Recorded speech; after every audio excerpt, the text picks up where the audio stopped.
what we are able to do is we have a customer service, an education service in communities where we explain what the bill is. We educate for more efficient use of energy as far as we can, so that people understand the bills and can change patterns of consumption to afford themselves savings. So we have a series of educational and support issues to address that. Thank you. Thank you. Sorry, so I think part of that question was how to, and it was similar to a question someone asked before, how can households actually access information about about their bill and see their spending? Yeah. I'll let... Thank you for the question and clarification, Member for Johnson. I'll let Juna Pollard respond to that. Thank you, Member for Mulga. Juna Pollard, CEO, Power and Water Corporation. So I think we have acknowledged that there has been feedback around that, and the most commonly used form of communication with Power and Water is through our 1-800 number into our call centre.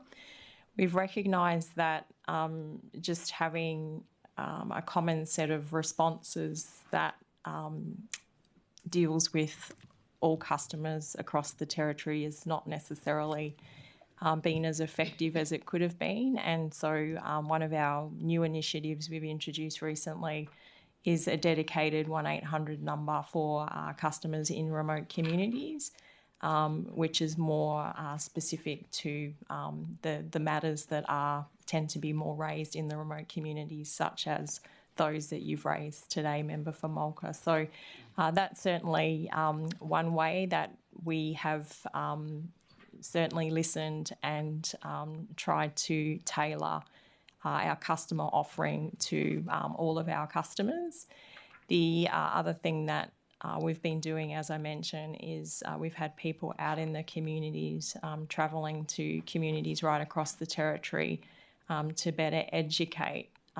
We acknowledge that there's always more to be done there, and certainly we'll continue to try and improve in that regard. And the last thing I'll mention is that as we are changing out all of the prepaid meter fleet, there is the ability, previously, you probably recall, there was a strong reliance on the analogue prepayment meters or the paper token meters. We are moving to a format where you can load credit onto your meter via your mobile phone.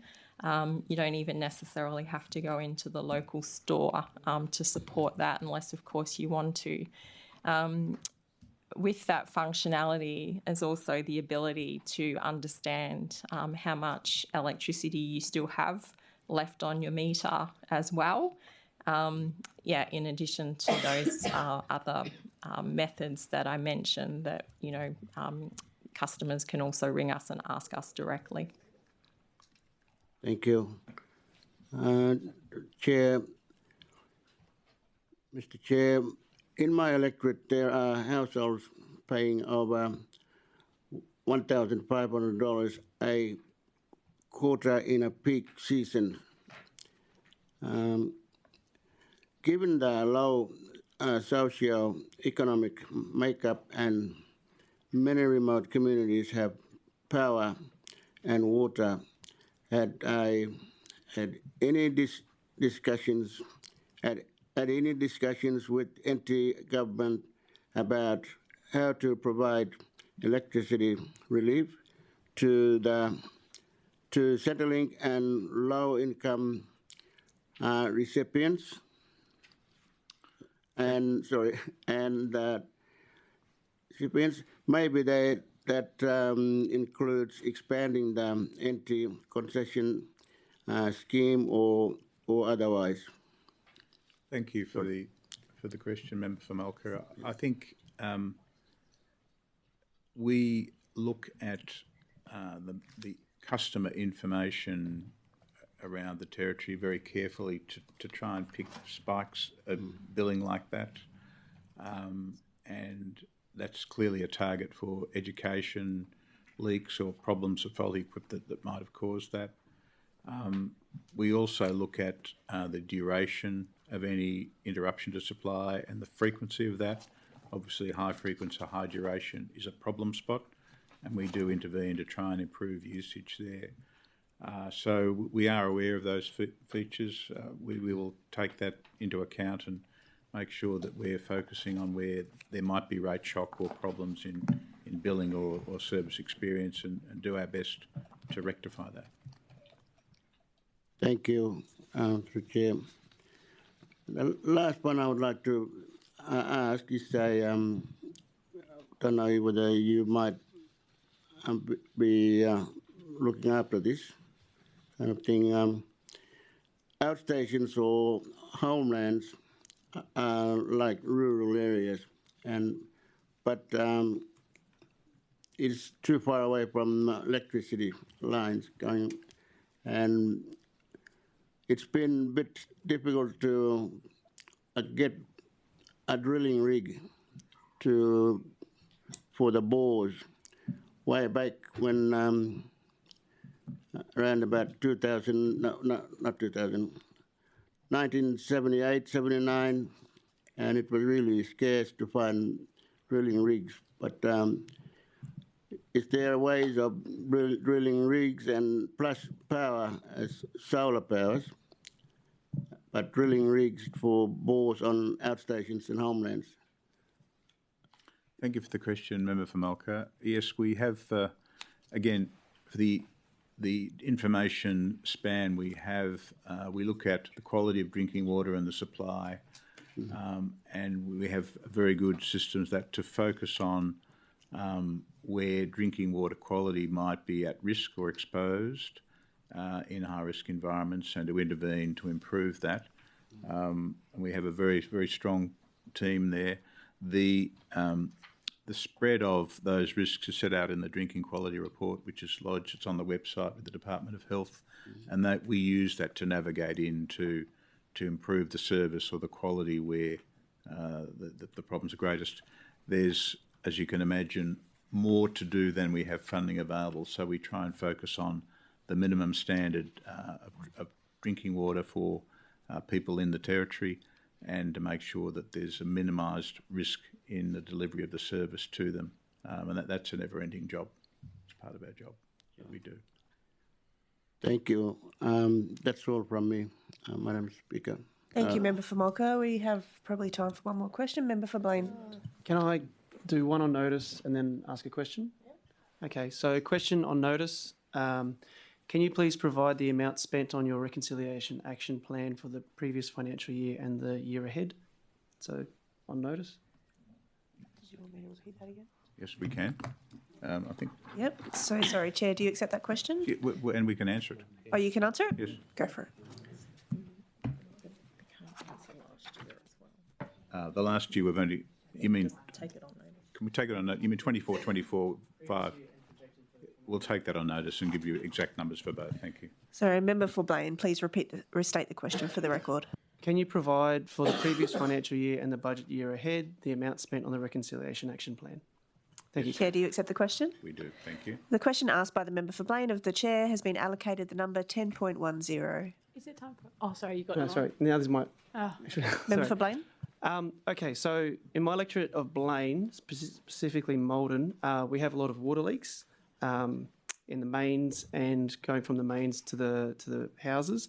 I have a lot of complaints from my constituents that the same line is repaired multiple times. Do you have a policy around, and each time there's a break, you have a vac truck, plumbers and traffic control, so a significant amount of resources that have to attend the site in order to repair the leak. Do you have a policy around how many times you repair the same section of pipe before you replace that section? And what is it? Yes. And we may need to take it on notice due to time. It is 10 o'clock and we do have a tight schedule this morning with the different utility services, so we might have to take that on notice. We can answer So, that. Member Thank for you. Blaine, can you please restate the question for the record? Thank you. Do you have a policy regarding the number of times a section of pipe has to be repaired before it is replaced fully, specifically regarding retail pipes connecting mains to households? And if so, what is it? Thank you. Chair, do you accept the question? We do accept the question. Thank you. The question asked by the member for Blaine of the chair has been allocated the number 10.11. So that now concludes our session for today. On behalf of the committee, I would like to thank you for appearing before the committee today. Do you have any final words, Chair? No, to express our thanks to you for the opportunity, and we look forward to concluding those answers that you seek. Thank you. Thank you very much. The committee will now consider Jacana Energy. We'll have a really quick few-minute break to have a comfort stop, and we'll return in maybe 2 or 3 minutes. Thank you. Thank you. Thank you. Thanks very much. Thank you.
Morning, everyone. Welcome to our final day of estimates hearings. I welcome Mr. Trevor James, Chair of Jacana Energy Board. Mr. James, could you please introduce the officials accompanying you today? Yeah, thank you, Chair. On my right, I have. It's been a year. On my right, I have Rod Hayes, our new CEO for 9 months, replacing Laurie Zio MLA, who was here last time. On my left, I have Marco 𝙍𝙀𝙇𝙀𝙍𝙎, who's our Chief Financial Officer and Executive Manager, Corporate Services. And over on the other side of Rod there, we have Joe Conway, who's our Chief Customer Officer. Thank you, Mr. James. I'll invite you to make a brief opening statement and then I'll call for questions relating to the statement. The committee will then move on to consider questions regarding the Corporation's 25-26 Statement of Corporate Intent. I'll invite the Shadow Minister to ask their question first, followed by committee members. Finally, other participating members may ask questions, and the committee has agreed that other members may join in on a line of questioning pursued by the Shadow Minister. Mr. James, would you like to make an opening statement on behalf of Jacana Energy? We do, thank you. Thank you. And thank you for the invite. We're more than happy to be here and happy to participate in any of the questions that members may have. Jacana has experienced strong growth and we achieved our largest profit in recent times. The 24-25 year saw significant improvement in reported customer satisfaction, driven by strong performance of our contact centre, who implemented new processes and greatly reduced wait times. And Joe was the main person who led that outcome. Our vision of leading smart energy solutions for the Territory continues, with a focus on providing value for our customers through innovation, collaboration and high quality services. Our 25-26 Statement of Corporate Intent is reflective of our ambition to achieve our vision, where we continue to reinvest our profits to shape a more sustainable, affordable and energy efficient future for the Northern Territory. I'm very pleased to say that Jacana Energy is on track to deliver on its current and its future commitments. In 24-25, Jacana Energy continued to perform strongly against all of its strategic metrics. This was despite the impact of several large projects, including a new telephone system, late pricing changes with major systems upgrades that was rolled out in partnership with PwC, Power and Water. Through a combination of efforts to stabilise revenue and reduce wholesale costs, and in particular the introduction of large solar generation, Jacana is now making appropriate, sustainable gross margins. Improved gross margins, tight cost control and high focus on reducing days outstanding for receivables and bad debt write-offs have seen us improve our balance sheet over the last 2 years. Customer effort and satisfaction metrics continue to outperform forecasts, with customers consistently rating Jacana Energy services as excellent. Employee engagement also continues to improve in 24-25, with Jacana Energy increasing its employee engagement scores to 83%. And officially being certified as a great place to work. With the support of the NT Government, we have continued to work on a trial to install rooftop solar on public housing. This includes customers with prepayment meters in regional areas like Tennant Creek. This will share the benefits of rooftop solar with customers who might otherwise miss out on the energy transition. We're also proud to support Original Power, a First Nations energy company, in reducing energy costs for remote Territorians. We're delivering a solar sharing project to our remote customers in the community of Marlinjar, and I've signed a term sheet to advance development of solar and battery microgrid in Borroloola. Excuse me, I got that wrong. We've made great strides this last year in improving our core customer services, with a significant reduction in our contact centre wait times, despite managing 25,000 call centre and email interactions every month.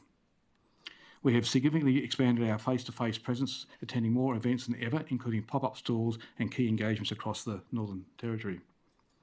Our e-billing uptake continues to improve, with 66% or 55,000 of our customers now requesting electronic bills.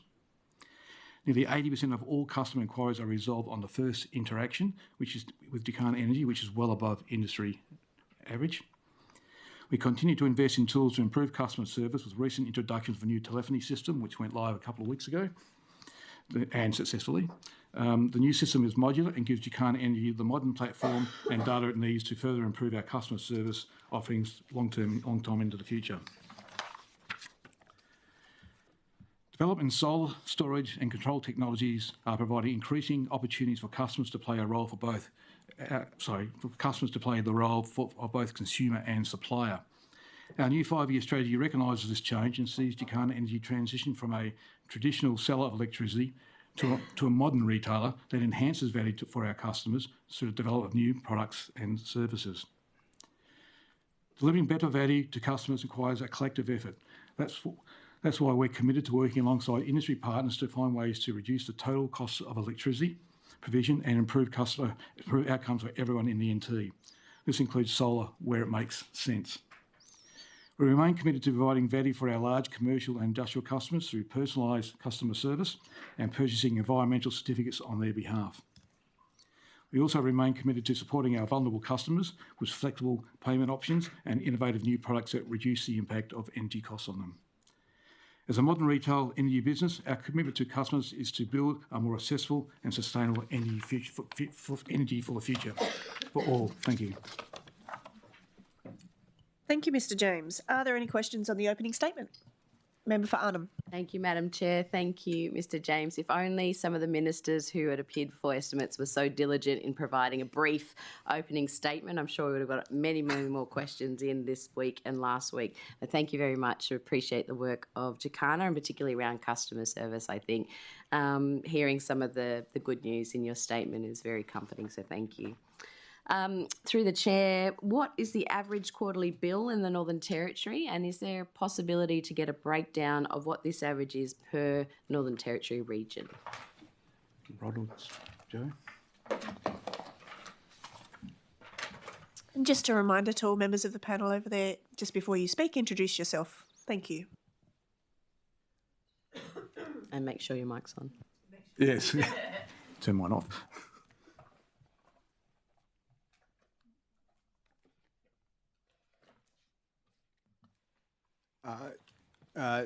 Thank you, Leader of the Opposition. Rod Hayes, CEO of Jacana Energy. I think I'm on. Yep. Oh, good. We can certainly answer the first part of the question. Now we'll have to take the second part of the question on notice. The average annual residential bill in our financial year to date is $2,277 annually, or $633 quarterly. The average annual small business bill is $8,220 per annum, or $658 per quarter.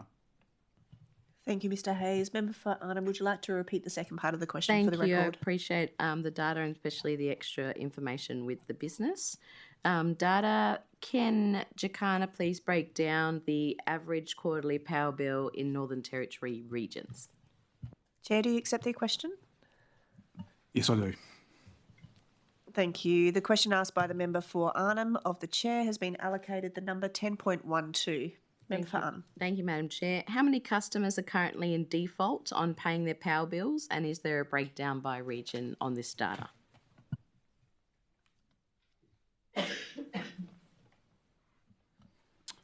Leader of the Opposition, thank you for your question. Rod Hayes, CEO of Jacana Energy. Currently, the number of residential customers with debt over 90 days, which is where we start talking about default, is 1,337, which represents 2% of our residential customers. Thank you. And is there a possibility to get some data on notice around a breakdown per region in the Northern Territory? Or is that overall? Rod Hayes, CEO of Jacana. Yes, that's fine. We'd have to take that on notice. Thank you. Member for Arnhem, please restate the question for the record. Thank you, Madam Chair. Can Jacana please break down the number of customers currently in default paying their power bills by region? Chair, do you accept the question? Yes.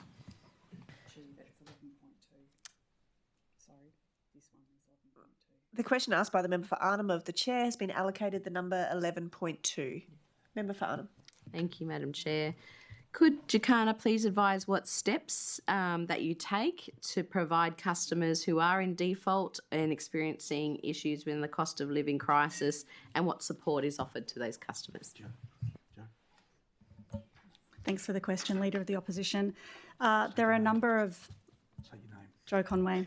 There's a number of strategies that we implement to assist people with paying their bills. So the first one is that every customer has the opportunity for a bill extension of 21 days. So that's no questions asked with that.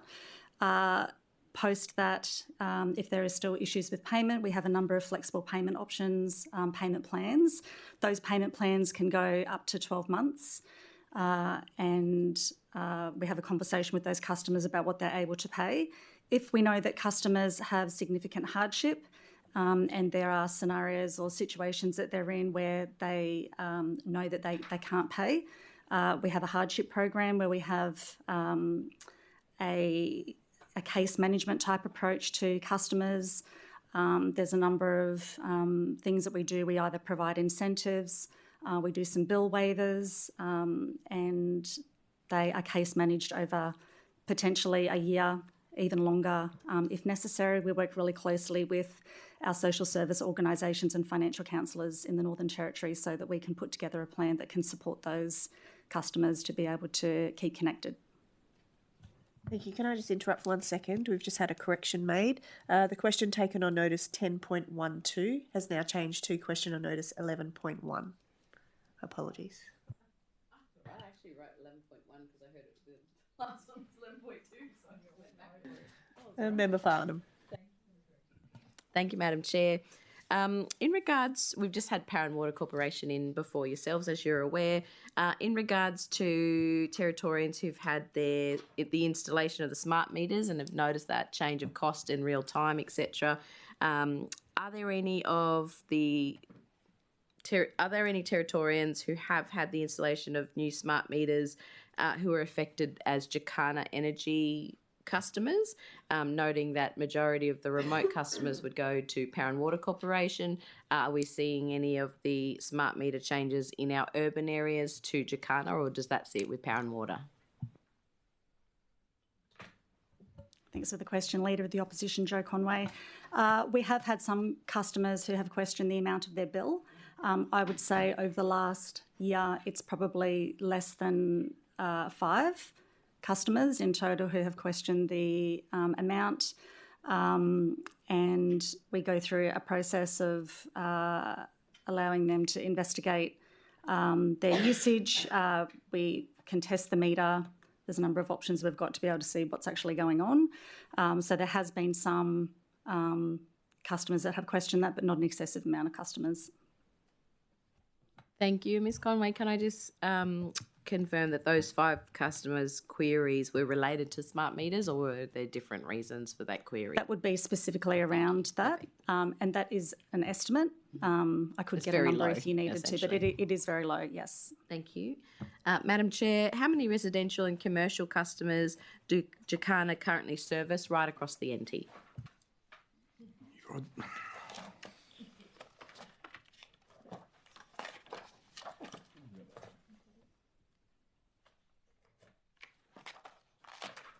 Page 35.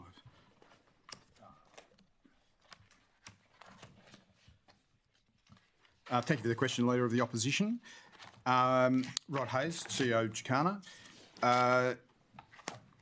As at 31 March, which is 2025, which is the last definitive set of numbers, we had 66,756 residential customers, 15,938 small business customers, 438 large customers, which are customers between 160 megawatt hour consumption and 750 megawatt hour consumption, 2,505 prepayment customers, and 261 commercial and industrial customers. Thank you, Mr Hayes. Sorry, could you just repeat the last number? Commercial and industrial customers, Yes. 261. 261. And can you please repeat the first number, which was the residential number, 6,600? 66,756, which is 87,906 in total. Thank you very much.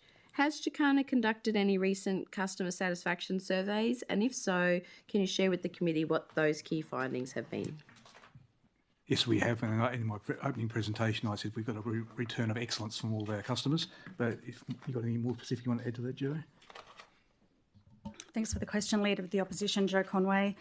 We do customer satisfaction surveys every 3 months, and we also do a Net Promoter Score survey every week or every day that goes out to customers, which asks them questions about their interaction. And then the customer satisfaction survey is just a survey that goes out to a broad range of customers, just asking questions about Jacana Energy, including the effort that they have to make to be able to contact us, and whether or not they got a resolution on the contact that they made with us. So regular customer satisfaction surveys. Thank you. I remember doing one of those surveys and very informative as well.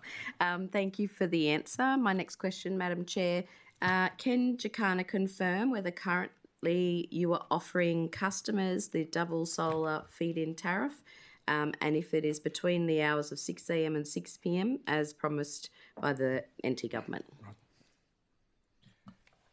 Thank you, Leader of the Opposition, for your question. Rod Hayes. As of today, no, the double solar feed-in tariff will come into effect on the 1st of July.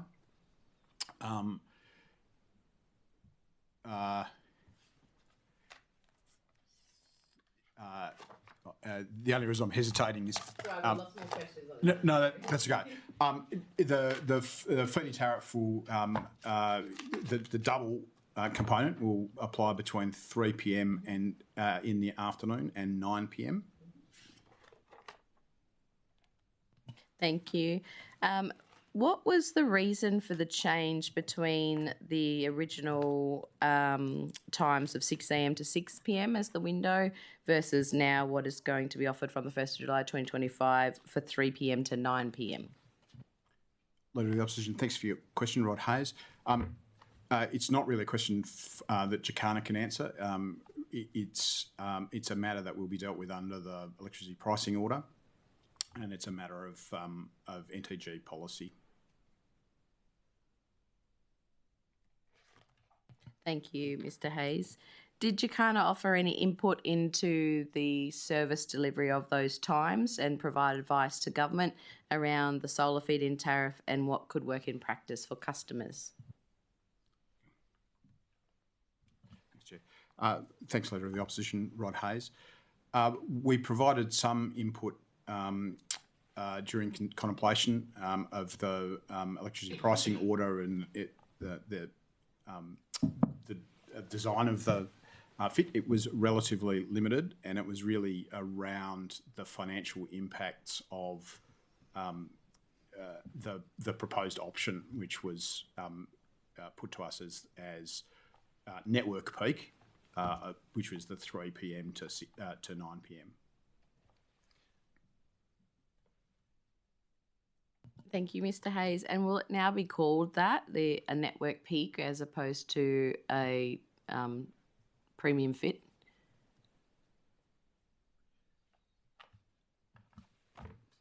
Rod Hayes. I'm just trying to think what it's actually called in the EPO.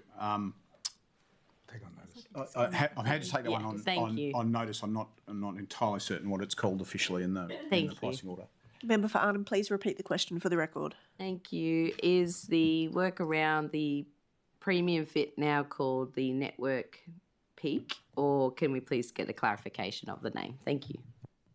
Chair, do you accept the question? Yes, I do. The question asked by the member of Arnhem to the chair has been allocated the number 11.3. Member for Arnhem. Thank you, Madam Chair. Has Jacana received any direction from the government response, correspondence, advice, etc., regarding the implementation or scaling back of the times, as obviously the preparation for that is going to occur from the 1st of July? And if so, are you able to share any of that advice with the committee?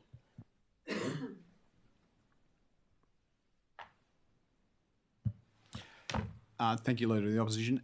As I understand it, as of today, the electricity pricing order is the main instrument. It's still under embargo. Thank you very much. Through the chair, what economic modelling has Jacana done ahead of shifting of the feed-in tariff window to 3 p.m. to 9 p.m. instead of the original commitment by the CLP government for 6 a.m. to 6 p.m. and what are the benefits to customers with rooftop solar?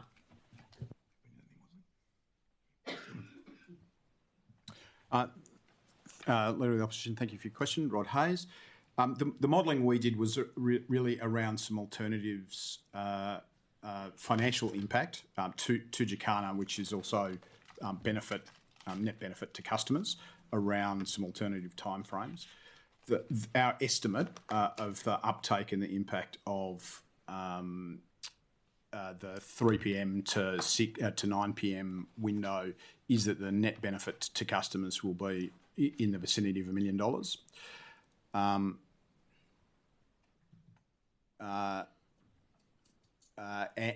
that the principal benefit coincides with the policy of the residential battery subsidies. So the customers that will benefit the most are customers that have excess solar in that afternoon period, and that will be enhanced if they have storage on site. Thank you. And in your opening statement, you mentioned there's still work from Jacana around the public housing rooftop trial. Can you provide the committee with an update on that, please? Thank you for the question. Thank you for the question, Rod Hayes. Progress has been slow. As we've worked through that project, coming to terms with the liability issues between the various parties, Jacana, Housing and the contractor, has proven to be complex. We've made some really good progress both with engaging of the prospective customers for the trial. So we now have a customer group identified and lined up for the trial. We have the contractor that will build and own the systems lined up, and the service contractor for particularly Tennant Creek lined up for response. And we're just working on resolving a couple of key outstanding liability issues, but expect first panels on roof in July or early August. That's very good news. Thank you. And with the mention of Tennant Creek, is it still the one public housing tenant that is got the rooftop solar and the battery in Tennant Creek, or is the customer base expanded? Leader of the Opposition, thanks for your question, Rod Hayes. Can I just clarify, are you asking about the sunboost of this trial in terms of the customer? Yeah, just as a clarification point through the chair, I believe some of the work that went on in Tennant Creek with the one public housing tenant was the trigger for the public housing trial in a more broader sense across the Northern Territory. I know they've done some work down in Alice Springs. Just interested to see if the work in Tennant Creek has any, other than just the one customer, any further customers that have got the rooftop solar in public housing. And then obviously I know there's a body of work that's Palmerston and Darwin based, and are there any customers online, or does that wait until the July, August fit out? Can I take on notice, and we can provide the exact number, but the answer is yes, it's more than one. The customers are reasonably evenly spread, the public housing customers, between Tennant Creek and and the Darwin Palmerston area. So it's more than one. I don't have the precise number in front of me. Member for Arnhem, would you like to take that question on notice? Yes, please. Could you please restate the question for the record? And just because we covered a broader sense of the discussion, then I'll just encompass, a broader one rather than just Tennant Creek, if you're comfortable with that through the chairs. Thank you. Can Jacana Energy please provide an update of how many public housing customers are part of the trial, who is already online to date as of the reporting period 31st of March 2025, and I'll stop there. Chair, do you accept the question? Yes, I do.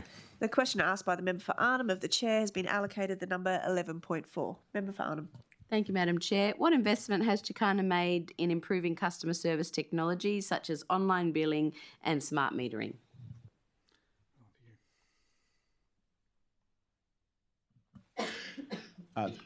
Thank you for the question, Leader of the Opposition. Rod Hayes.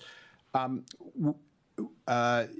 principal investment in the last financial year in terms of customer service improvement has really been, as the Chairman mentioned, recent upgrade of our contact centre management system, which was quite antiquated and quite limited in functionality. So as of 2 weeks ago, we went live with a new modern contact management system, which will enhance the functionality and our ability to manage sort of frontline customer service when customers contact us.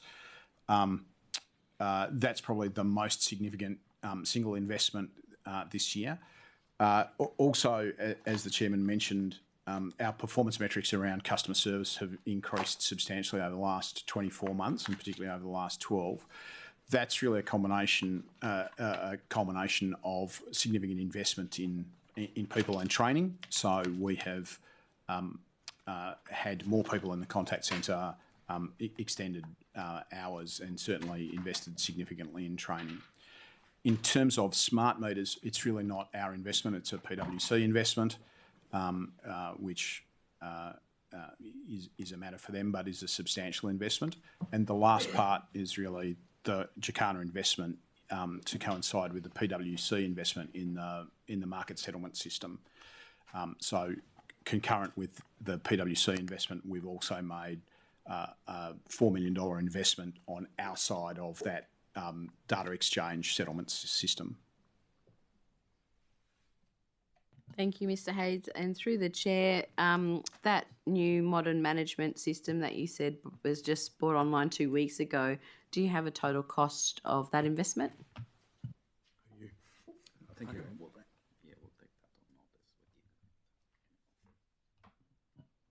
Thank you for your question, Leader of Opposition. Marco Di Somma, CFO, will take that on notice for the exact figure. Yeah. Member for Arnhem, please restate your question for the record. Thank you. Does Jacana have the cost of the modern management system that has just been made live 2 weeks ago, and what is the cost of that investment? Chair, do you accept the question? The question asked of the member for Arnhem of the chair has been allocated the number 11.5. Member for Arnhem. Thank you, Madam Chair. Does Jacana have the current average response times and resolutions for customer complaints? Joe? Take on notice.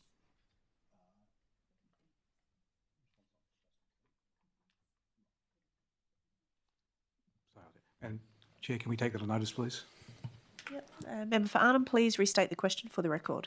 Thank you. Does Jacana have the current average response time and wait and the resolution times for customer complaints? Chair, do you accept the question? Yes, I do. Thank you. The question asked by the member for Arnhem of the chair has been allocated the number 11.6. Member for Arnhem. Thank you, Madam Chair. Have there been any recent reviews of retail electricity tariffs for households and small businesses?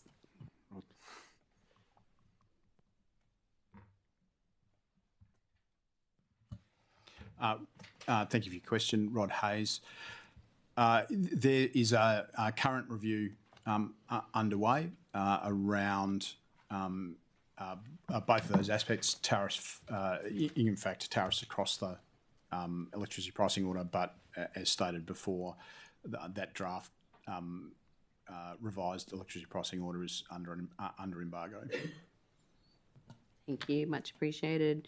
How start again. How much of Jacana's electricity procurement is currently sourced from renewable generators?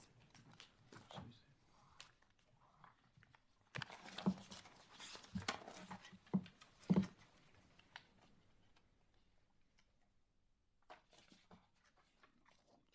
we take it on notice, please?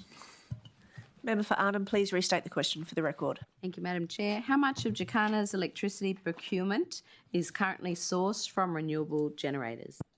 Chair, do you accept the question? Yes, I do. The question asked by the member for Arnhem of the chair has been allocated the number 11.7. Member for Arnhem. Thank you, Madam Chair. How many renewable energy certificates has Jacana purchased over the last financial year or the reporting period to meet its obligations?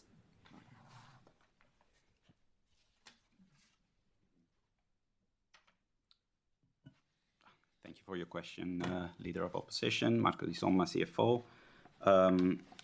I can answer the question in terms of dollars. If you want to know the number of certificates, we might need to take that on notice. But in terms of dollars,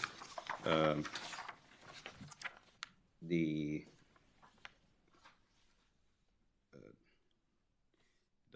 the cost to date is about 17,885,000. Member for Arnhem, would you like the Thank number of you. certificates taken on notice? Or Yes, please. please restate the question for the record. Thank you. How many renewable energy certificates has Jacana purchased over the last reporting period to meet its obligations? Chair, do you accept the I question? do. The question asked by the member for Arnhem of the chair has been allocated the number 11.8. Member for Arnhem. Thank you. What is Jacana's strategy for increasing renewable energy uptake among its residential customers? Good question. Are you talking about behind the meter or in front of the meter? Oh, if you've got both, that'd be great. Is there a body of work for both? Just clarifying, Mr. James. I'm just trying to clarify. Or one or the other. Our view is in terms of solar PV, where That's behind. in front of the meter. In front, the sorry. wholesale market. We believe to bring the lower cost of energy down, we've got a very clear focus on bringing more solar PV to market to reduce the wholesale cost of electricity so that we have a lower cost to our customers. In terms of behind the meter, there's work in progress to work with customers to better utilise the solar panels on their rooftops, including the trial that we're doing. Thank you. Thank you, Mr. James. Madam Chair, how many customers are currently enrolled in Jacana's hardship program that was mentioned earlier?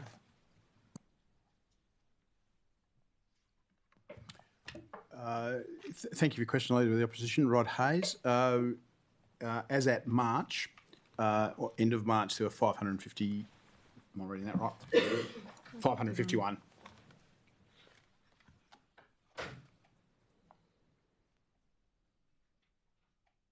Thank you. The next question, Madam Chair. Can Jacana Energy outline the advice it has provided to the Northern Territory Government regarding the impact of retail price regulation on its long-term financial sustainability?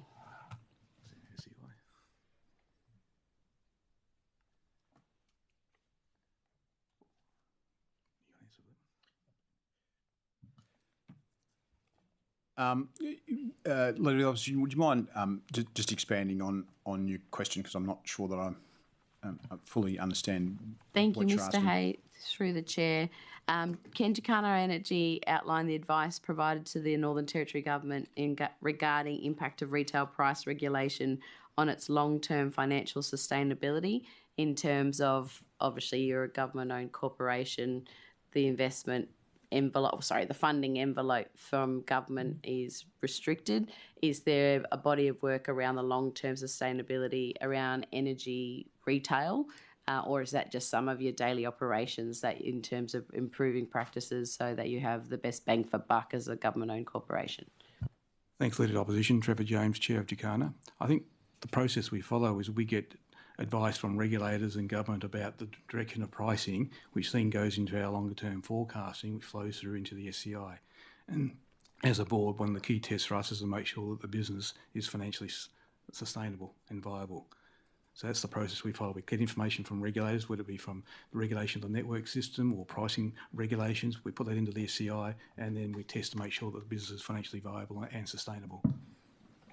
Thank you, Mr. James. And when there's a change of government policy, does that mean that there needs to be a body of work that changes the economic modelling around that? The short answer is yes. Obviously, we have the responsibility to make sure that any change in government policies or regulations does not have an adverse impact on the organisation. And so we are always constantly testing to make sure those things are financially viable, or if they're not, we need to go back to government to seek changes. Thank you. Answer is very much appreciated. Through the chair, my next question, what modelling has Jacana Energy undertaken to assess the level of retail price adjustment required to ensure a sustainable business model, similar off the back of last question, particularly for customers who are consuming under 750 megawatts per annum?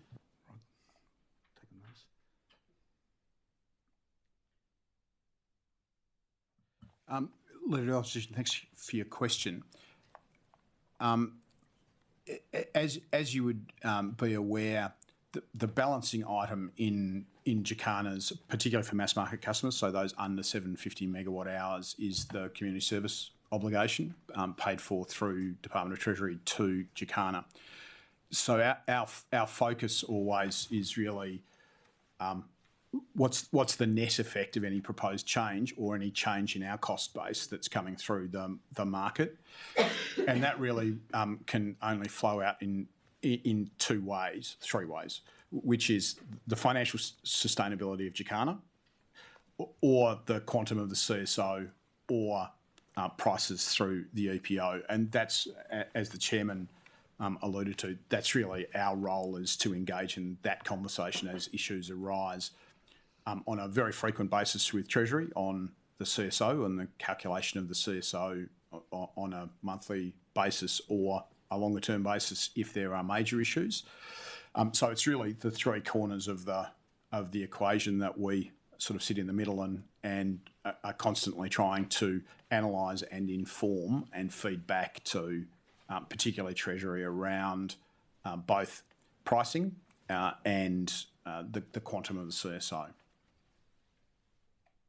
Thank you, Mr. Hayes. Madam Chair, my next question: has Jacana Energy provided advice or proposals to government around staged or targeted pricing increases? And if so, what are the key recommendations and rationales in that long-term sustainability for customers?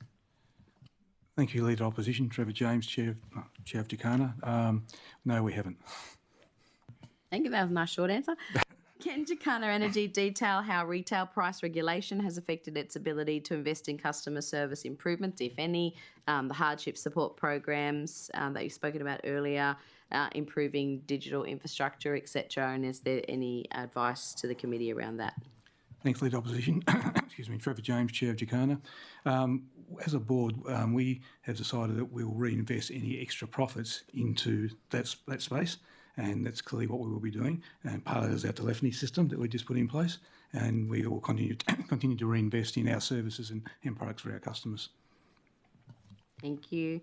Madam Chair, in the context of rising wholesale energy and network costs here in the Northern Territory, what level of retail price increases could Jacana Energy expect could be necessary around financial viability without compromising the service delivery of the corporation?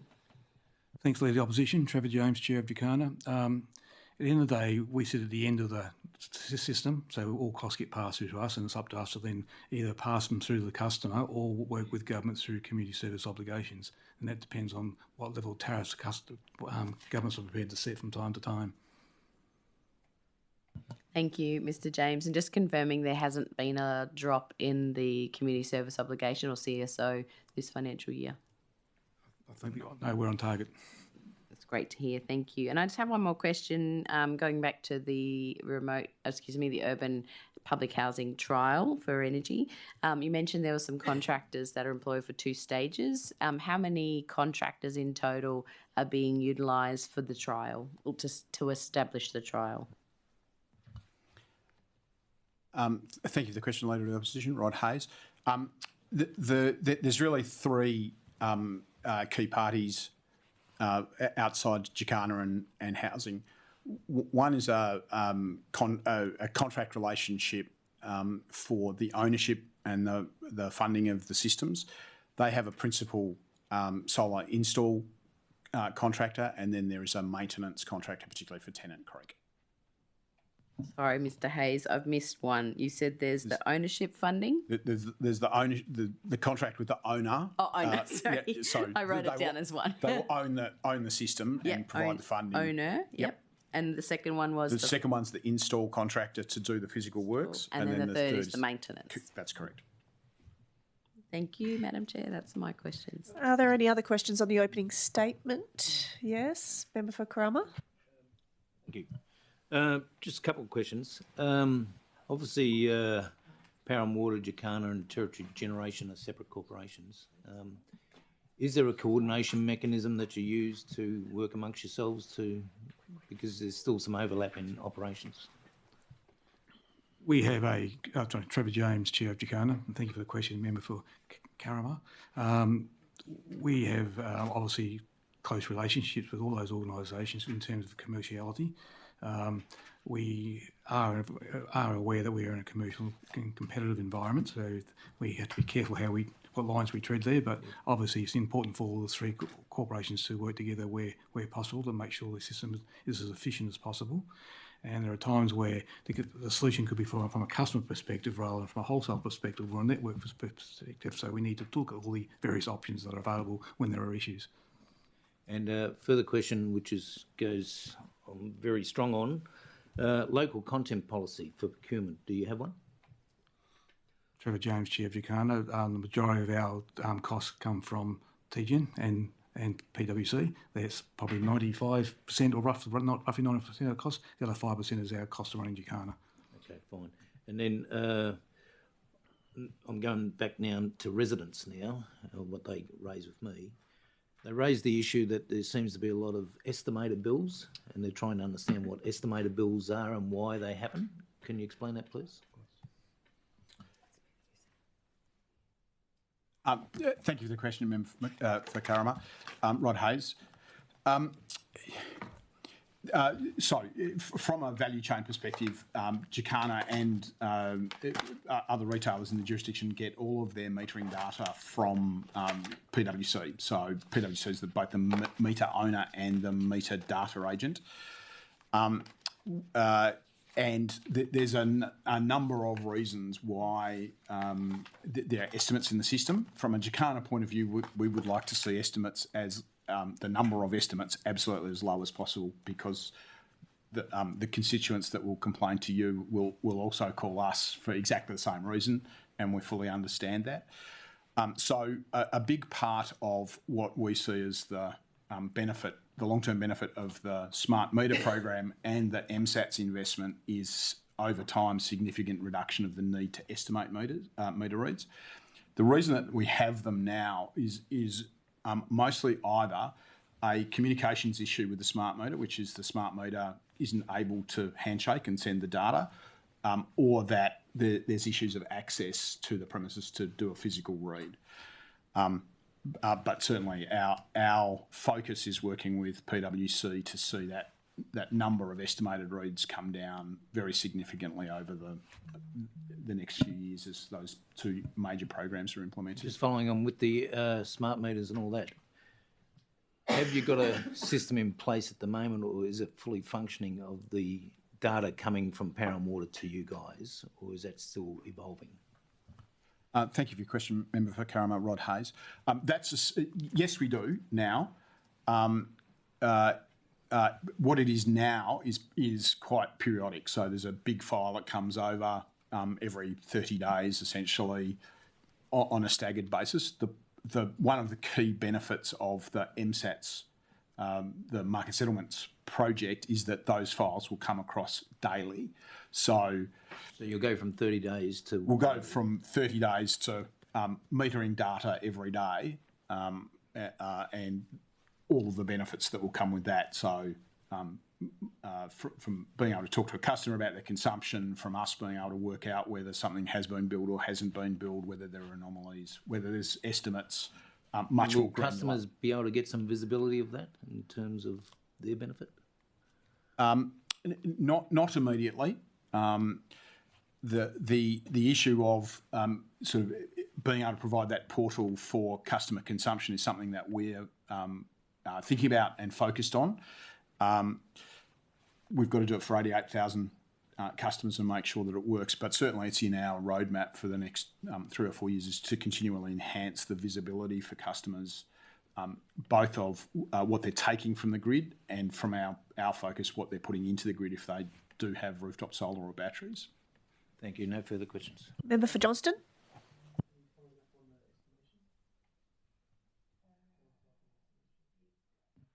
I'll try and Member for Blaine. Just following up on the estimation. So who actually estimates the amount? Is it PwC or is it Jacana? Thank you for the question. Thank you for the question, Member for Blaine. It's a very faint red light. Rod Hayes. No, it's PwC. So there's a whole section and process within PwC to do estimated reads, which they then provide to us. Right, we'll ask them next year then. Member for Johnston. Thank you, Chair. Just in relation to the estimation, one of the things that people often raise with me is that they get a card in their box saying that they the person wasn't able to access the meter because the gate's locked. It's not their home. There's no issue with access. What oversight do you have of that? Thank you, Member for Johnston, for your question.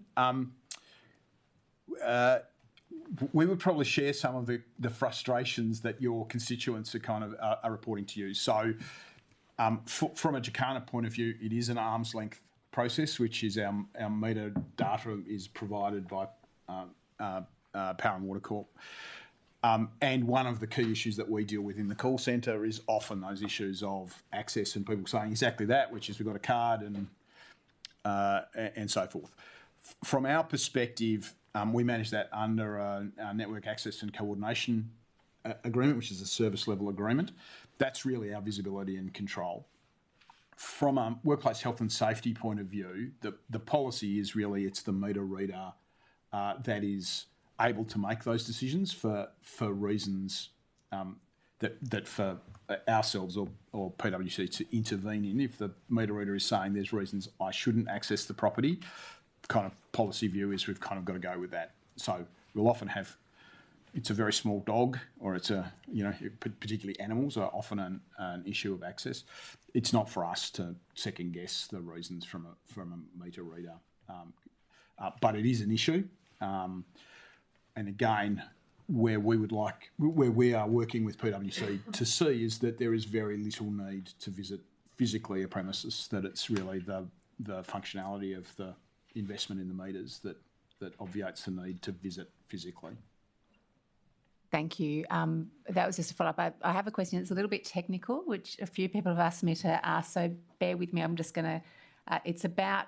so in late 24, Jacana Energy began a practice of levying GST on the total charges, i.e. the residential flat rate, plus the fixed daily charge, before deducting the solar feed-in tariff from the power used. So, for example, if someone with solar power used $500 worth of power, produced $500 worth of power, and incurred the daily fixed charge of $40, they're now charged GST of $54 on a Jacana bill, but their bill is only $40. So previously the GST charge would have been $4.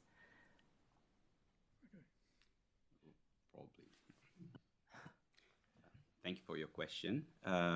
We might take that on notice.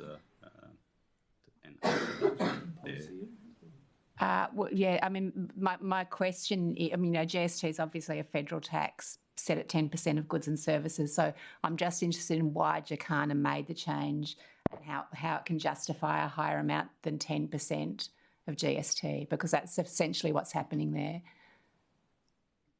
People are getting charged GST on something that they're not actually paying for. Thank you, Member for Johnston. I think we will need to investigate that more further. Okay. Member for Johnston, can you please repeat the question for the record? Why did Jacana make the change to charge GST on the total charges, i.e. the residential flat rate plus the daily fixed charge, before deducting the solar feed-in tariff? Chair, do you accept the question? Yes, I do. The question asked by the member for Johnston of the chair has been allocated the number 11.9. Thank you. And just a little follow-up question to that, which you may choose to take on notice with it, is that what people are saying to me is that they weren't informed of those changes.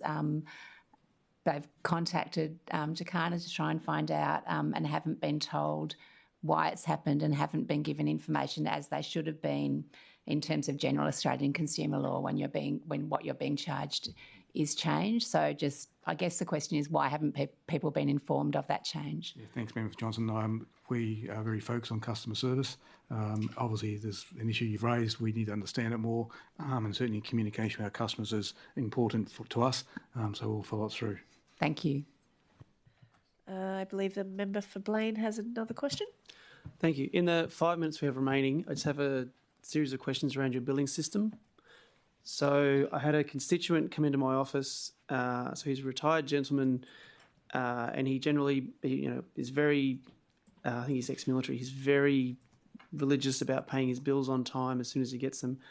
He got some bills at the end of last year that indicated an overdue amount, and when he followed up on them, it was found to be a billing error, and he was told there was no issue there.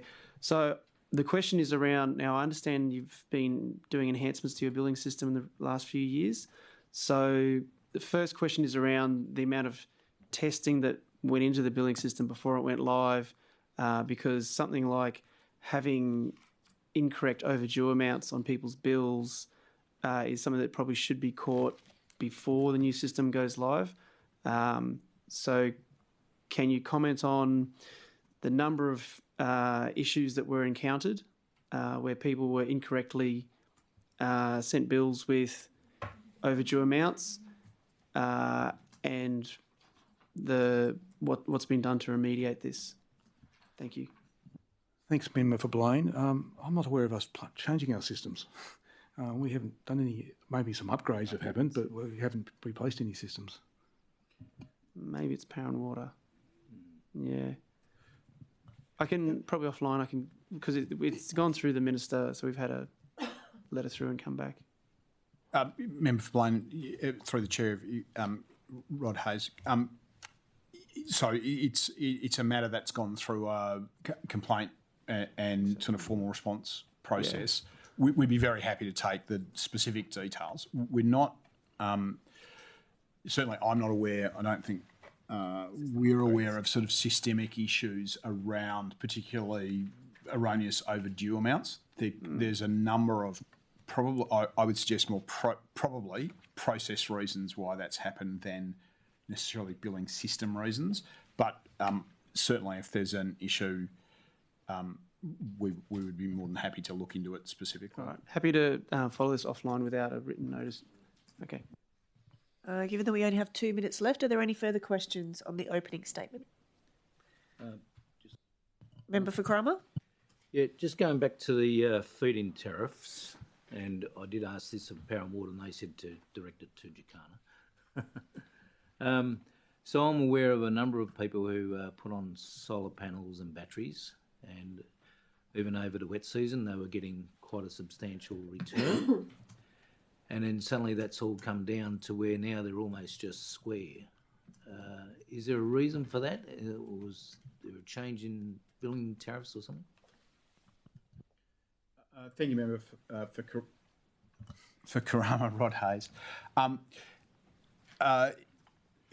The sort of the history around of the arrangements around feed-in tariffs and feed-in tariff rates, there's a number of changes that have been made over the last decade.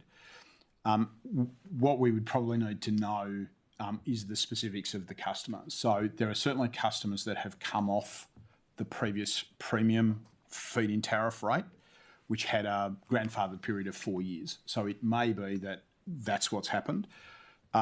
Or it may be some other cause. What occasionally happens with solar customers is something goes wrong with their system and it's not producing or exporting what it was. So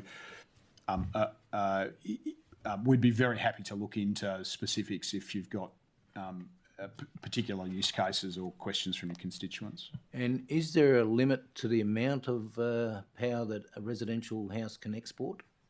Or is it unlimited? Thank you for the question, Rod Hayes. Yeah, there's a physical limit on system size. So under the network technical rules, there's physical limits to how big the system is and how big the inverter is, which limits the export. From Jacana's point of view, we're really happy to take whatever our customers are able to produce and that the network's able to accept. So that technical rule around system size is really the only limit. Thank you. No further questions.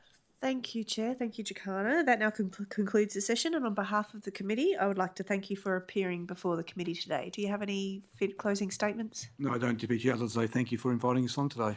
Thank you so much. The committee would now consider territory generation. Yep, quick 5-minute break to change over. Thank you.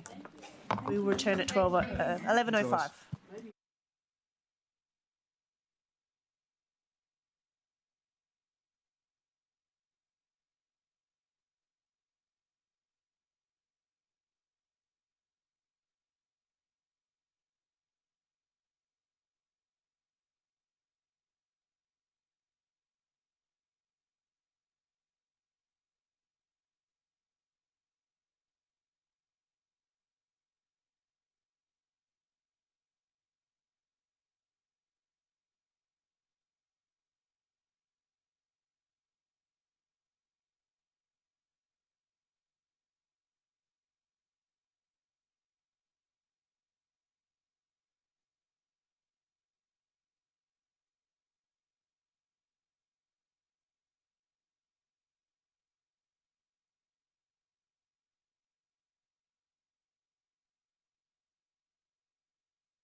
Okay, good morning, everybody. Welcome to the last day of estimates. We're happy to have you here. I welcome Mr. Dennis Bree, Chair of Territory Generation Board. Mr. Bree, could you please introduce the officers accompanying you today?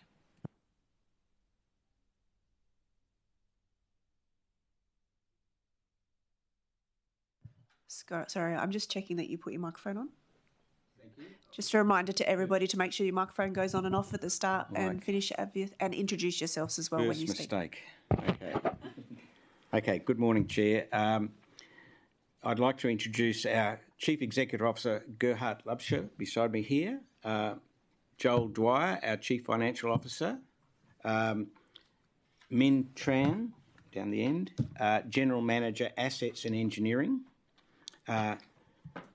Rebecca McKenzie, our General Manager, Commercial and Business Development, Hugh Nguyen, our General Manager, People and Governance and Company Secretary, and behind us we have General Manager, Operations and Maintenance, Tim Danby.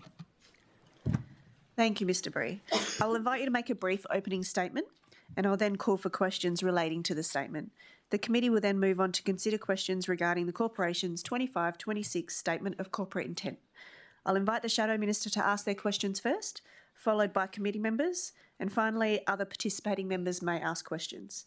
The committee has agreed that other members may join in on a line of questioning to pursue a Shadow Minister. Mr. Bree, would you like to make an opening statement regarding Territory Generation? Thank you very much. I've left that on. Okay. As always, I'm proud to be here representing Territory Generation to provide you with an update on TGen's activities over the past 12 months and provide an overview of our 25-26 Statement of Corporate Intent and then address any questions you have. Firstly, building on the positive momentum of previous years, the operational performance of the business has continued to improve. Safety remains a core of everything we do, and we're again approaching 1,000 days lost time injury free, and that'll occur on 6th of August. All going well, of course. Proactive workforce safety engagement in hazard identification and rectification in the field continues to improve across all our sites. Our operational and engineering teams have worked tirelessly to drive TGen's fleet availability to what we regard as a quite remarkable 92%. It's up quite a bit over the last few years by completing planned outages on time, enacting reliability-focused mindset, and faster recovering from unplanned events. In Alice Springs, we've made major advances by transitioning Ron Gooden Power Station to hot standby, with the vast majority of energy and services in the Alice Springs Power Station power system now delivered by the generators at Owen Springs Power Station. This transition will further develop and mature towards the middle to end of next year when Ron Gooden will start transitioning into cold standby. We continue to participate in the Territory electricity market reforms, which will assist in transitioning to new Essential System Services framework. This framework will provide a more balanced payment structure for maintaining system stability and reliability, enabling the integration of renewables and supporting the long-term sustainable growth of the energy sector. Some years ago, we developed our strategy for dealing with the increased solar penetration in the system from residential and commercial customers, as well as from solar farms. We identified our responsibility as generator of last resort being to ensure that the system remained reliable and stable. To ensure this, we have provided essential system services, firstly using our thermal generators, but from July this year, partly by using our new Channel Island battery. We also decided that any future thermal generators would be hydrogen compatible, and we would look for opportunities to include solar in our portfolio to help reduce average costs. Our major projects have now reached significant milestones.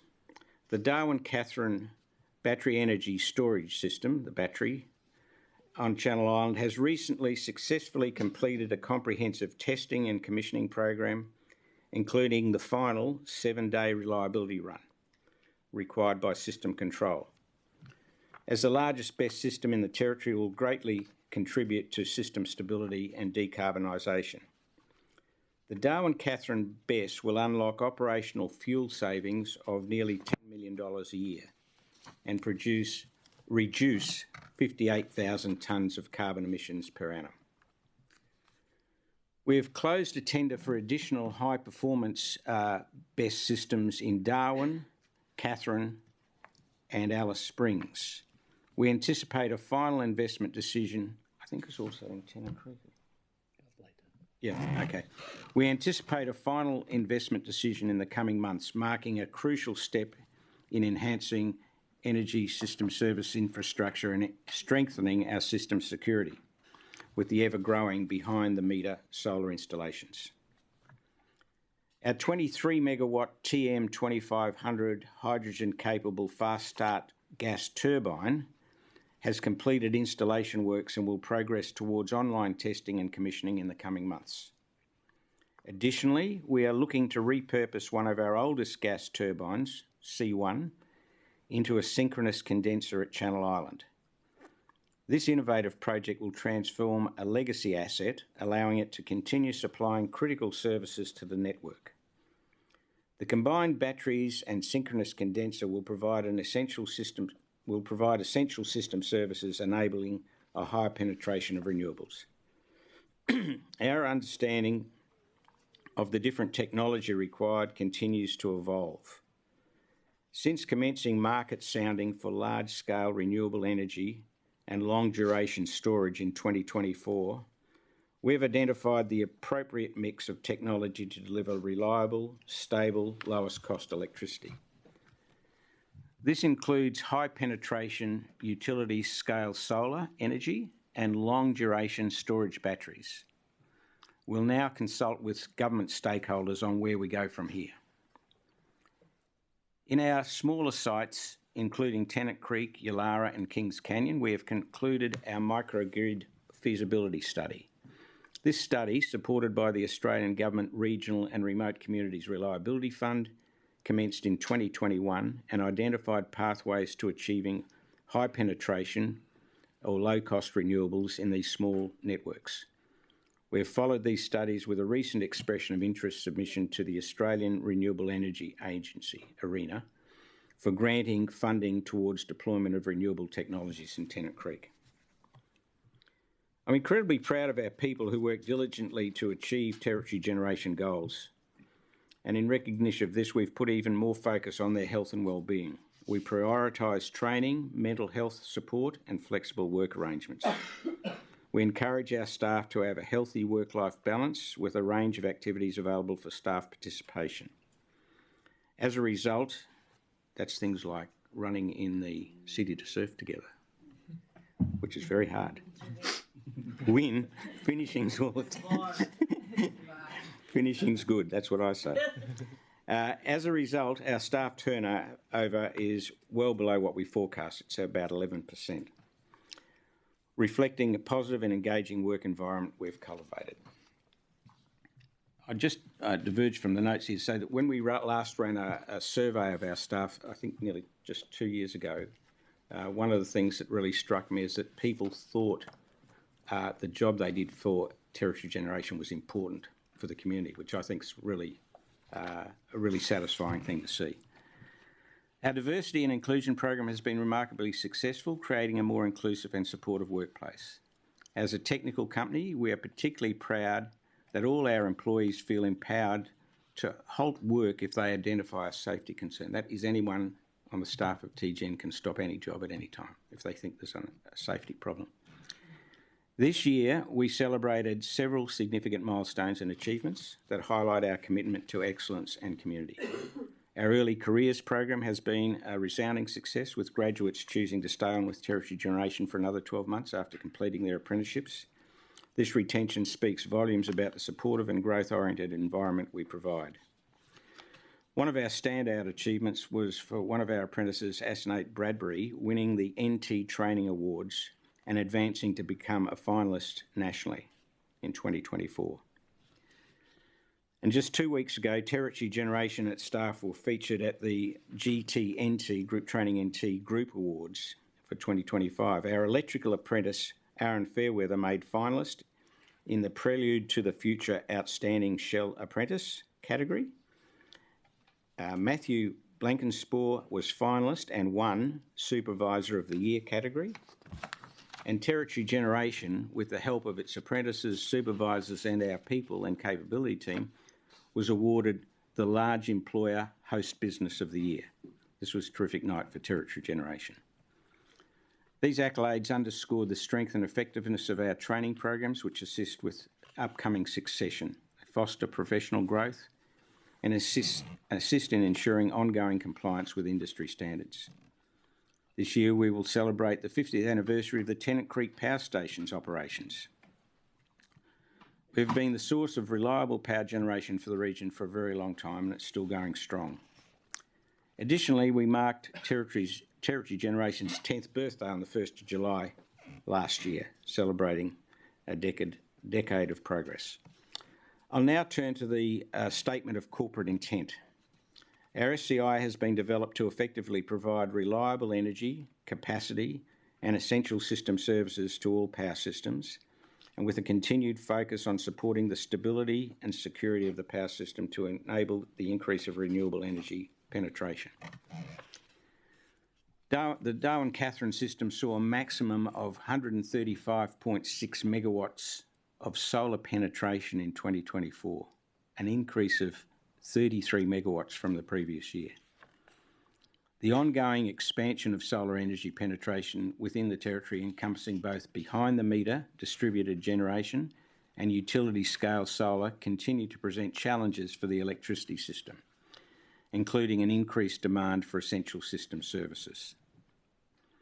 In 2024, the Darwin-Catherine system saw a minimum demand of 66 megawatts and a maximum of 286 megawatts, of which nearly 250 megawatts of the 286 was delivered by TGen. In Alice Springs, the system varied between a minimum of 6.6 and a maximum of 53.3 and saw a peak renewable contribution of 19.7.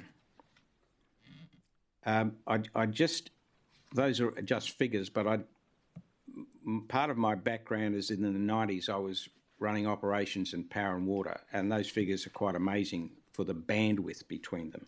So it's really one of the big things to note is the big difference between maximum and minimum, because both are an issue.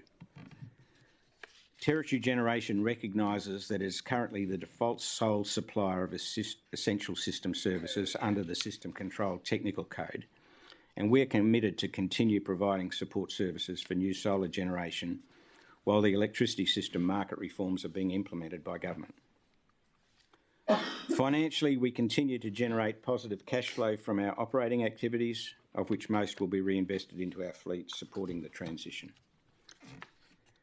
Our commitment to cost-saving initiatives... Oh, my God. Oh, I'm so that is... That's a carton. That's so bad. I warned everybody else. Our commitment to cost-saving initiatives and ongoing operational efficiencies have meant our controllable costs, remembering that gas is a demand cost to us, our controllable costs have remained below budget throughout the year to 31st of March 2025. Our continued efforts have resulted in ongoing strong forecast sales, continued strong cash balance, and a reduction in $10 million in total debt, strengthening our balance sheet and financial resilience. As I do every year, I would like to conclude by expressing my heartfelt gratitude to the management and staff of Territory Generation. Their unwavering dedication and diligence, working around the clock every day of the year, ensure that Territorians receive reliable power and maintain our energy security. Thank you for the opportunity to make an opening statement, and I'll answer any questions you have. Thank you, Mr. Bree. Are there any questions relating to the opening statement?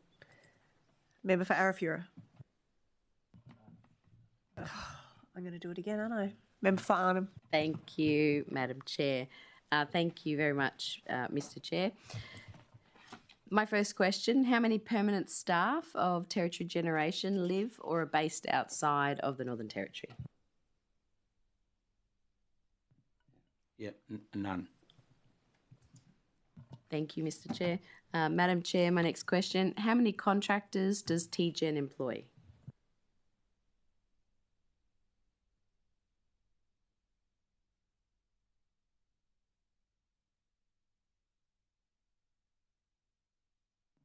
$21.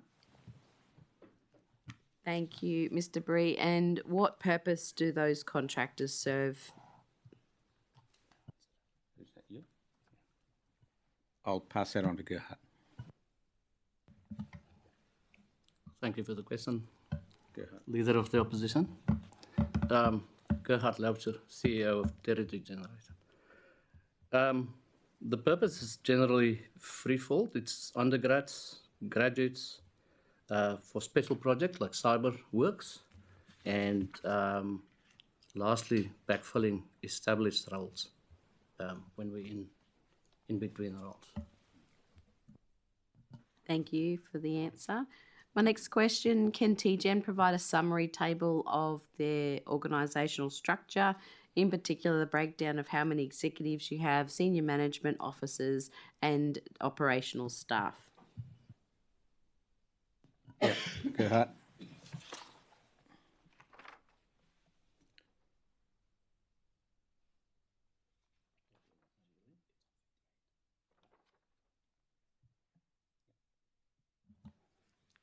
Thank you, Leader, for the opposition, Gerhard 𝙍𝙀𝙍𝙍.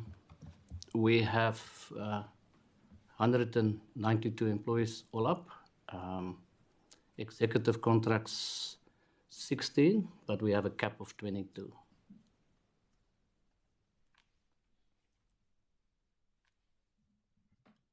Thank you. And are you able to expand any of the senior management staff or the operational staff in the number that you provided, which was 192?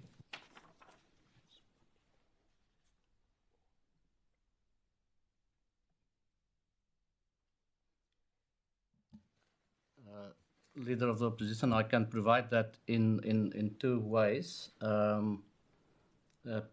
area, per station, or I can provide that per areas like assets and engineering, commercial.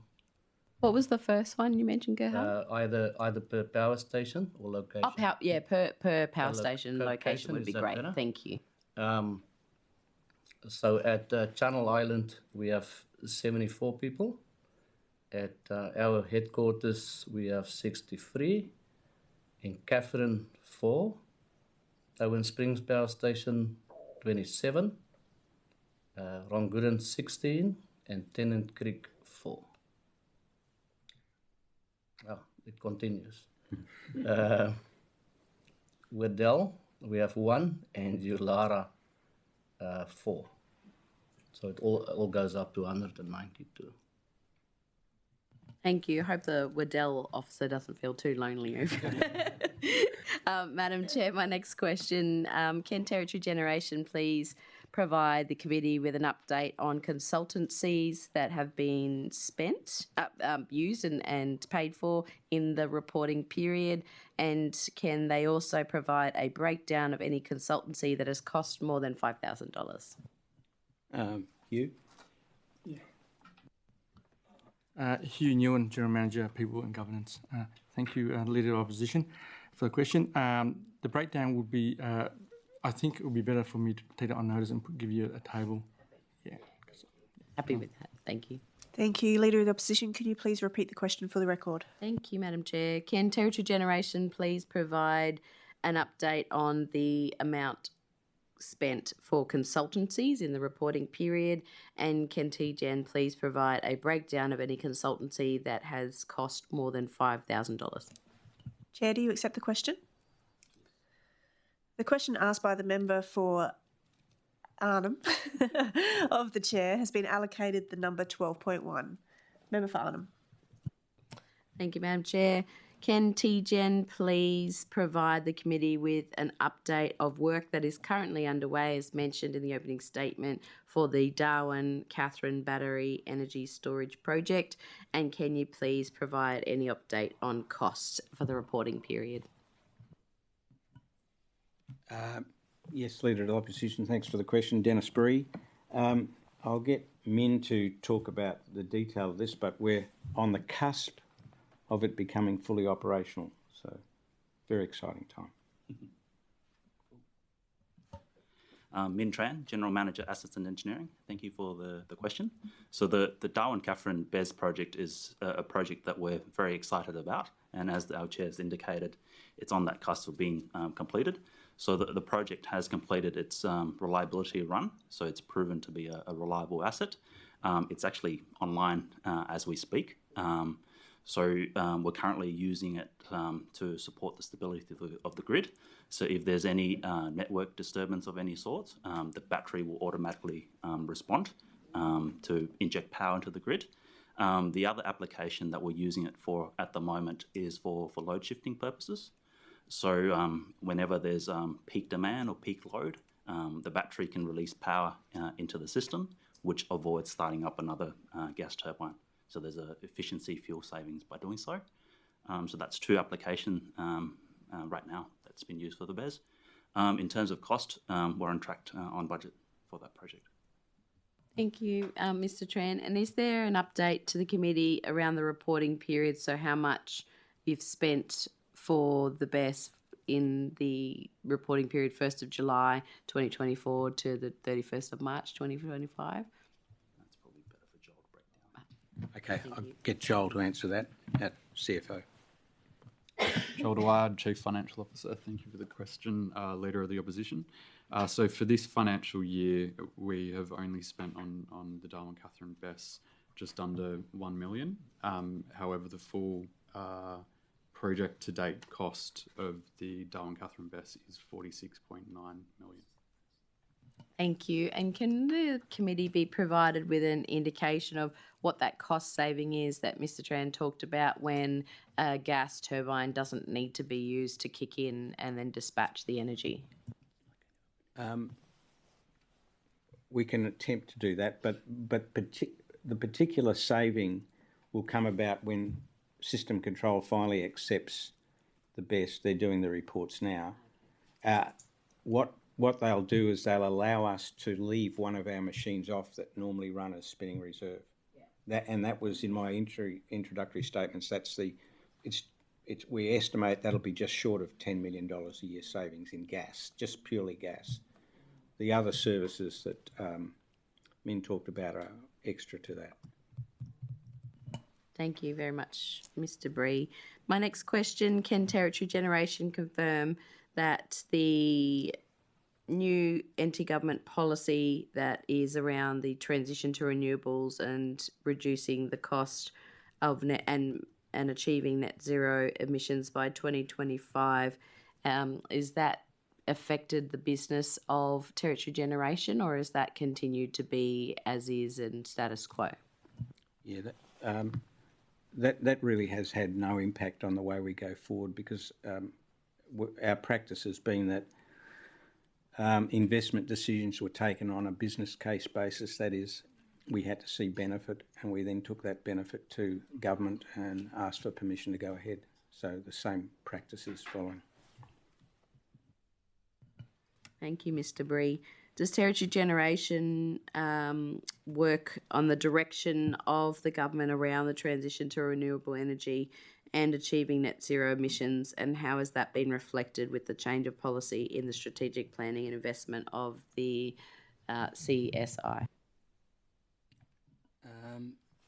Well, certainly we work within the policy framework provided by government. But as I alluded to, and as I understand it, the net zero 2050 policy is still in place. The policy that's changed has been the drive for 50% renewables by 2030. Now, the issue of 2030, 50% renewables was not one that was really driven by TGen. Our role is to support that. So we respond to what is really done by other players in the system up to date. We currently are looking into and have been out to the market to see whether it's worthwhile putting in large-scale renewables for Territory Generation to bring prices down, and we're working through that at the present moment. But to date, that 50% by 2030 really wasn't impactful on how we did business directly. It was more impactful on what other people would be doing to get there, and we respond. We just got a follow-up question, if that's okay. Member for Cromer. Thank you. Just following up, and you did mention about you work on doing business cases and just fine. With renewables and so on, how important at the moment is gas? What part of the mix of that is in terms of your generating energy? Oh, gas is our predominant form of energy. In our system, we only have two renewables. We have a legacy solar farm in Alice Springs, which is, what, 4 megawatts. And we take gas from, it's gas, but it's renewable in the sense that we take it from the dump, the methane, and that's about 1, I think. Yeah, and so we're dominated by gas generation, completely dominated by gas. So you'll be transitioning across, and where you can use renewables, you will, when it makes sense.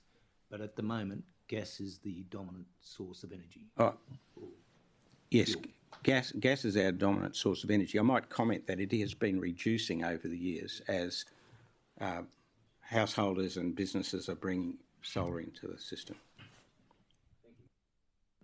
Yeah, Member for Nightcliff, follow-up question. Thank you. And just on that, you mentioned before a savings of $10 million a year in terms of renewables instead of gas. Could you just explain what that $10 million was and what other savings there is when renewables?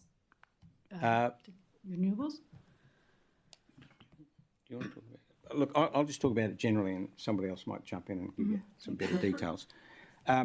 Essentially, the way the system works is that we have to have generators running just in case, like standby. Yep. The battery can become the standby once it's accepted by system control, which means one of our large machines just is off all the time. So that's what we based our business case on. There are other benefits such as increased efficiency to use it as a load bank, so that you can actually smooth out your generation. I don't think we've actually priced that in, have we? No, I mean, because it's dependent on so many variables, so we didn't need to make that part of the business case. Now, as a broad comment, I'd say that the first one you put in the system is the low-hanging fruit. Like, I wouldn't like people to extrapolate that savings to every other best we do. There'll still be, we won't do it unless there are savings, but it won't be of that order of magnitude, I don't think. Thank you. Follow-up question, Member for Blaine. Follow-up, Chair. And for the record, I'd like to acknowledge that the Chair of TGen is one of the longest serving rugby union players in the NT and is still playing regularly, ageing like a fine wine, may I say. So my question's around the BESS. How much have we spent to date, and what's the expected lifespan on it, given that batteries do have a limited lifespan? Is it lithium or lead acid? What's the technology on the batteries? Sorry, thank you, Member for Blaine. When it comes to technology, I might ask Min to talk about it.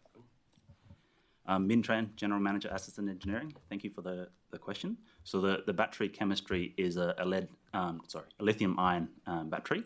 So our contract with our OEM is for 10 years, but the battery itself should be able to last at least 15 years plus. Okay, so we're saving $10 million of fuel and $10 million a year in gas, and we get a 15-year lifespan out of it. So it would be profitable then. Oh yeah, yeah. I think we estimated the payback period's about 5 years. Yeah.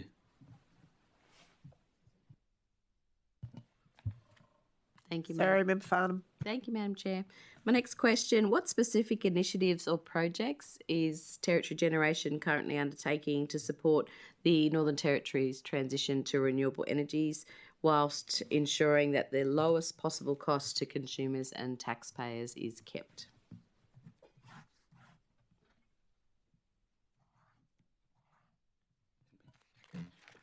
I mentioned, thank you, Leader of the Opposition, for your question, Dennis Bree. As I mentioned in the introductory remarks, our projects in regard to introduction of renewables has been to keep the system stable. So that's clearly the battery is our first big one. We're also, the other thing to think about is that with solar, the size of our gas generators is probably not ideal because of the new load profile. They were correct when they were put in, but it's a different load profile. So you want more responsive and smaller machines to pick it up to get the efficiencies. So our TM2500 is part of that. We've also we have thought about other TM2500s for the future, but we've deferred going forward with that at the present moment. And to defer going forward with it, we're renewing a number of our. We're going to renew a number of our old machines, because what we're really after is capacity in the system rather than energy production, because there's plenty of energy production occurring, but we have to. I mentioned those high peaks. We've got to provide for the high peaks, and they often occur now when there's storms and the solar goes off. So you end up with what was in a sense a camouflage peak that was occurring all over the place but was being fed by different places. So the old machines, while they're not as efficient as new ones, won't be used that often. So overall, the price of, I think we're going to spend about $20 million in upgrading 3 machines. For the equivalent new machines, we'd be 120, 130, something of that order. So we're at least deferring the cost of that for quite some time by putting that in. So there, I'd like to hand it over to Rebecca, because she'll be able to give you, I think, more detail on that. Thank you. Rebecca McKenzie, General Manager, Commercial and Business Development. Thank you for the question, Leader of the Opposition. I guess in terms of ongoing projects that are in development regarding the transition to renewables, as was mentioned in the opening statement, we've closed tenders on a further round of high specification batteries for Darwin, Katherine and Alice Springs, and as well as the conversion of the C1 to a synchronous condenser. Those assets all provide an ability for services to be taken off of existing gas-fired machines, which provides more headroom in the system for renewables to penetrate, and alternatively also allows high-efficiency gas machines to operate in their best kind of efficiency band as well, so again reducing gas consumption. In our smaller regions, we are working now on a proposal for the Australian Renewable Energy Agency for Tennant Creek to implement a combination of solar, batteries, and there is a reasonable wind resource in Tennant Creek as well, which we have investigated during our studies. And if that is successful with grant funding with ARENA, we could see quite a high penetration of renewables. And again, the purpose of the grant funding is to provide support to do that in a least cost way. And we are also, for example, on our very small sites such as Kings Canyon, where we burn diesel only, those studies have identified a good mix of solar refurbishment from our existing solar farm and battery to provide a high penetration renewable in Kings Canyon, which we will be going to tender for this year.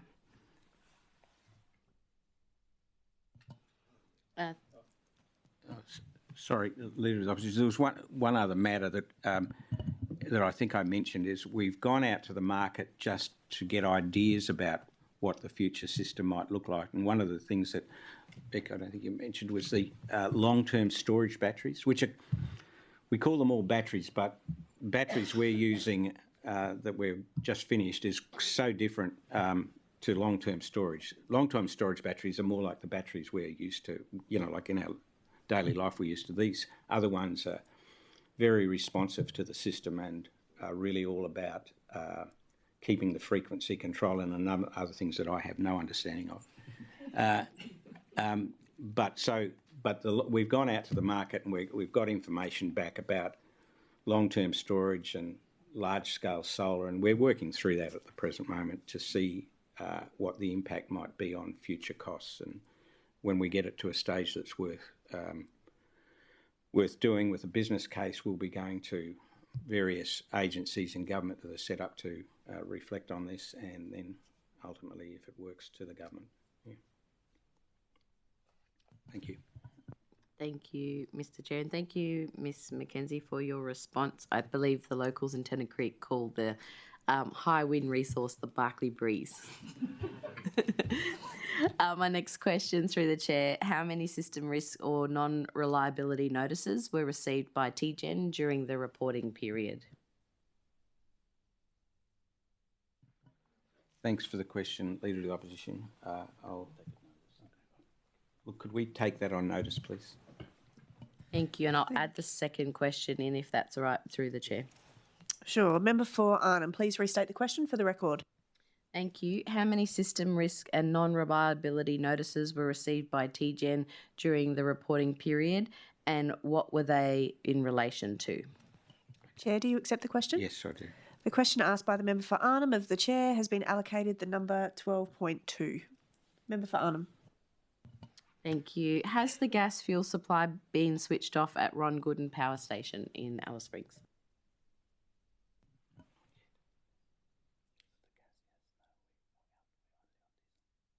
Yes. Leader of the Opposition, thanks for the question. Yes, we have turned it off. It's we're only on diesel at the present moment whenever something's run.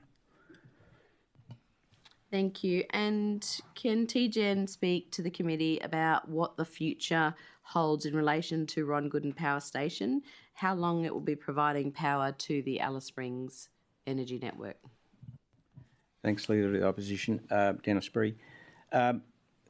It's now in what we call hot standby, so it could be brought back in. A few of the engines could be brought back in if we desperately needed them, but we don't expect to. And we'll work towards what we call a cold standby by the end of next year, by the end of 26, at which time, for all intents and purposes, the Ron Gooden will be finished. But it could be, but we won't be taking it away at that stage. It'll be there if we had enough notice, we could put something back on. So we're just taking a pretty conservative approach to it, to be honest.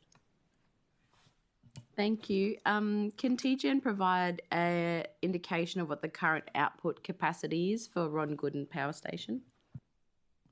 Thanks, Leader of the Opposition, 𝙍𝙀𝙇𝙀𝙍𝙍. I'll pass that on to Min. Min Tran, General Manager, Assets and Engineering. Thank you for the question. So the output of Ron Gooden at the moment is 1 megawatt. So that's just to clarify as well. That's only when it's required. When it's not required, the whole station is off. Thank you. Can TGen provide any information to the committee around Owen Springs Power Station and its operating? Is it operating at full capacity, and is there a forecast for future generation expansion at that power station?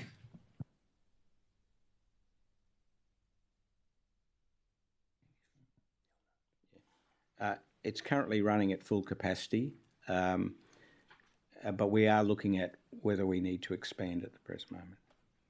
Probably will. We probably will need to. Thank you, Mr. Bree. And through the Chair, what challenges or opportunity does Territory Generation foresee in aligning its operation with the Territory's long-term renewable emissions reduction targets? What supports are needed from the government to achieve any reduction in energy costs? Thanks, Leader of the Opposition. I'm just firstly, as I said earlier, we're working within government policy, but really from a business perspective, the real impact is on us trying to keep the costs down and the reliability up. And to do that, we monitor what's happening in the system, we react to it, we make business cases and present them to, ultimately, to government, obviously, over a certain level. I'm not sure whether that does that answer your question? Thank you, Mr. Bree. Also interested in regards to, you know, the reduction of energy costs overall. Obviously, it's something that's being discussed nationally. Here in the Territory, we talk about it, but what are the practical steps that, as the, you know, the last resort provider for the Northern Territory, that TGen can offer insight? And if it is something in the future, obviously we get to ask next year as well in estimates, but is there modelling around a review in the processes for the Territory, thinking about some of that very old infrastructure that we do have? You've given us some examples of the work you're already doing with the BESS, and if there's approval from system control to turn off that turbine, then you'll get the actual cost of that, estimated for 10 million. But yeah, just in terms of those reductions, is there anything else as a government-owned corporation that Territory Generation would require? I know you take a lot of direction from the Territory Government as the policy side, but is there anything at the national level that would need support? Thanks, Leader of the Opposition. Off the top of my head, I can't think of anything from the national body, but to bring down prices of electricity or stop it going up too fast, the big issue is that solar generation is cheaper for energy production than gas. I think that's pretty clear, and that's what the market's telling us. The difficulty is that energy is not all you buy. You buy a whole suite of services, and they have to be provided by something that can't be solar. So, it's not a simple trade-off. So that's what we're working through. That's why firstly with the battery, it was pretty straightforward because that was straight gas savings. But with bringing solar energy into it from our side of the equation and trying to average down costs, average down prices, it takes a lot more, and that's what we're working through at the present moment. So one of the big signals that's coming to us at the present moment is that scale matters, like for solar, like bigger's cheaper. Not overly surprising, but that's what the market's telling us. So we've got to somehow then you're looking at, do you go bigger quickly? But then if you don't have a market for it, what's the point?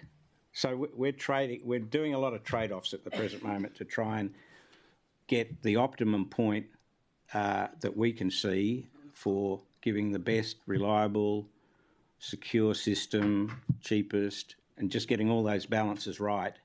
And when we have got that, we've worked it out, we'll share it with stakeholders in government and get their comments on it, because there's a lot of stuff here. Thank you, and understand, of course, that technology changes and then therefore some of the costs can change, increase, decrease, etc. Thank you, Mr. Bree. And through the Chair, can Territory Generation outline the material risks currently identified by the corporation as part of its statement of corporate intent, particularly those that are related to energy reliability, infrastructure and climate impacts?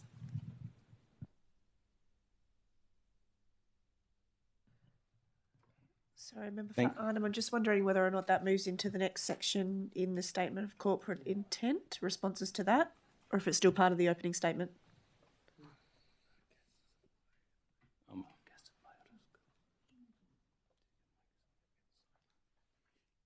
Sorry. Happy for you to continue if you can, if you would like to. Okay, just one moment, please.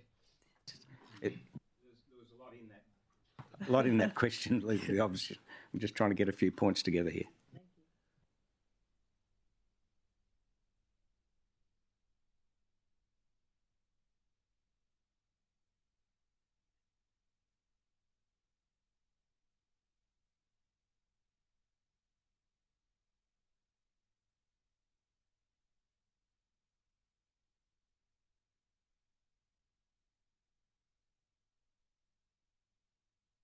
Look, Yeah, obviously we address risk in the Leader of the Opposition. Thanks for your question, Dennis Bree. Addressing risk, I think the top of our list at the present moment is cybersecurity, and we're working through, have been working through that for quite a number of years, and we work through because we're identified as a national site of critical infrastructure. I think that's what it's called, and therefore we work with the national government on this, and they come in and audit us, and we work with them. And Critical Infrastructure Act, under the Critical Infrastructure Act. So that's a big one for us. We're heading in the right direction, but quite frankly, it's a scary space in a lot of ways when you haven't been exposed to it before. So that's addressed quite regularly at board level. We've got people working on it at all times, and they're doing a good job on it. We're moving in the right direction, but you know, the crooks in this field kind of sometimes keep ahead of you. So that's one. A couple of years ago, I'd have been much more worried than I am today, but with what we had. Gas security, you mentioned. Well, there's been some issues that have brought that to the fore with us over the last year or two. So we've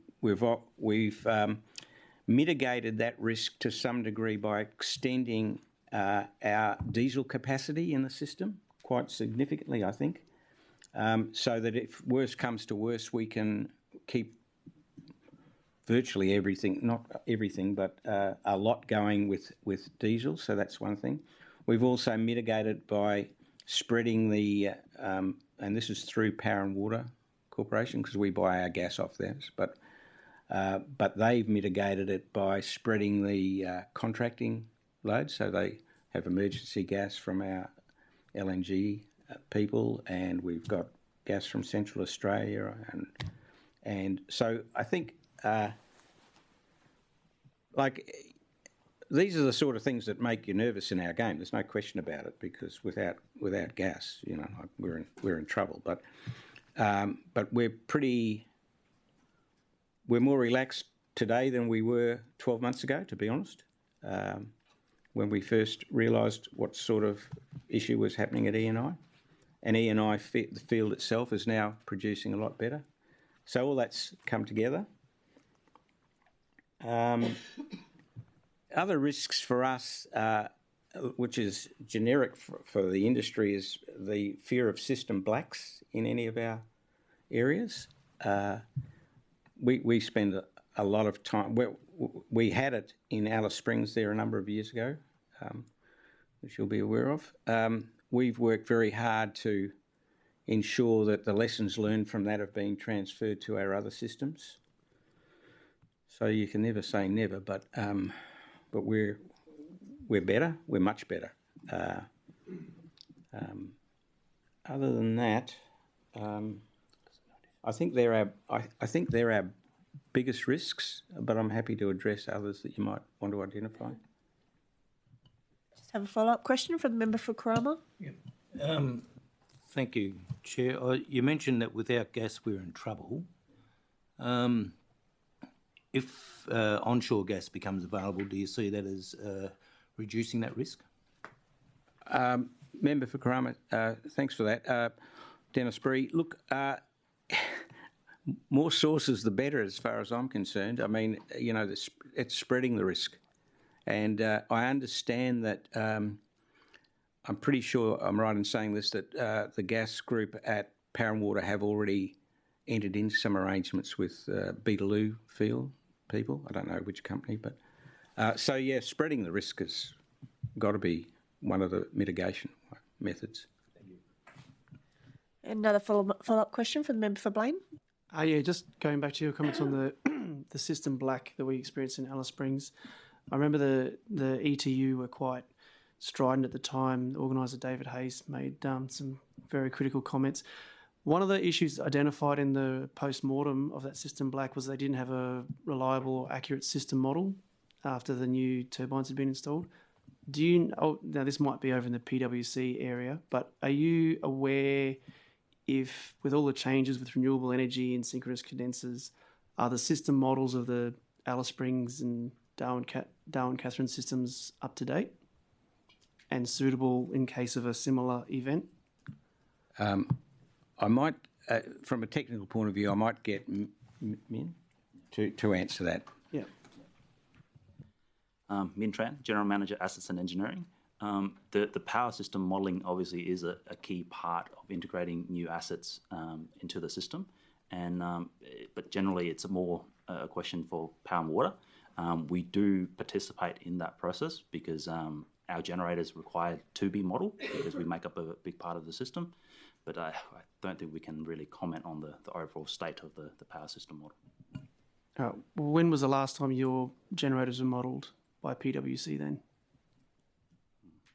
I don't have an exact date, but it's generally an ongoing process. So when the units are installed, part of the connection process is to do the modelling and submit it to Power and Water for approval. If there's any significant change to the performance of the machine, then it requires remodelling. But we haven't really done anything in recent time.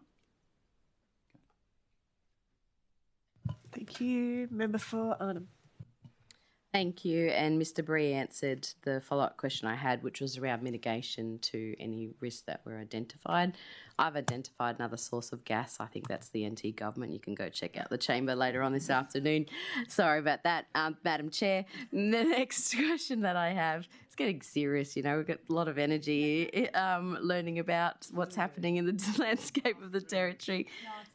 Do I need to remind you of throwing out insults, Standing Order 109? Oh, it's no insult. I'm talking about another gas source for the Northern Territory. Madam Chair, my next question for Territory Generation is, have you made any formal requests to the Northern Territory Government for any additional support that may be required, financially, regulatory, policy-based, to help manage or mitigate the risks that you've identified and spoken about in the former response? Thank you, Leader of the Opposition. The answer to that's no. We keep government informed of them, but most of the issues are quite technical. That's why we're here. That's our key job. So we do it and inform people. Thank you, Mr. Bree. What has been the response from the government in regards to some of the forward planning around energy source, around keeping down costs and energy and the energy sector when it comes to the forward planning that's been modelled by TGen?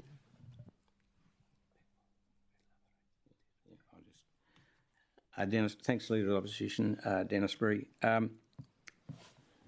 We've clearly got the message of lower costs, which is, you know, what we're here to do. But I think we really formally engage with the government through our SCI, and we see the acceptance of the SCI as being an endorsement of what we've got in front of us. Yeah, so that's really the main thing. Thank you, Mr. Bree. So if there's any amendments to that, then that's when you meet with the government to raise any concerns. That'd be correct, yeah. But that's I can't remember when we've done that, but that would be the case. But we review it each year. It's a rolling 4-year plan. Yeah. Thank you, Mr. Bree. Can Territory Generation provide an update on any recent changes to its risk profile or any emerging risks that have been identified, actively monitoring in particular in light of the evolving energy landscape and the Territory's transition towards renewable energy?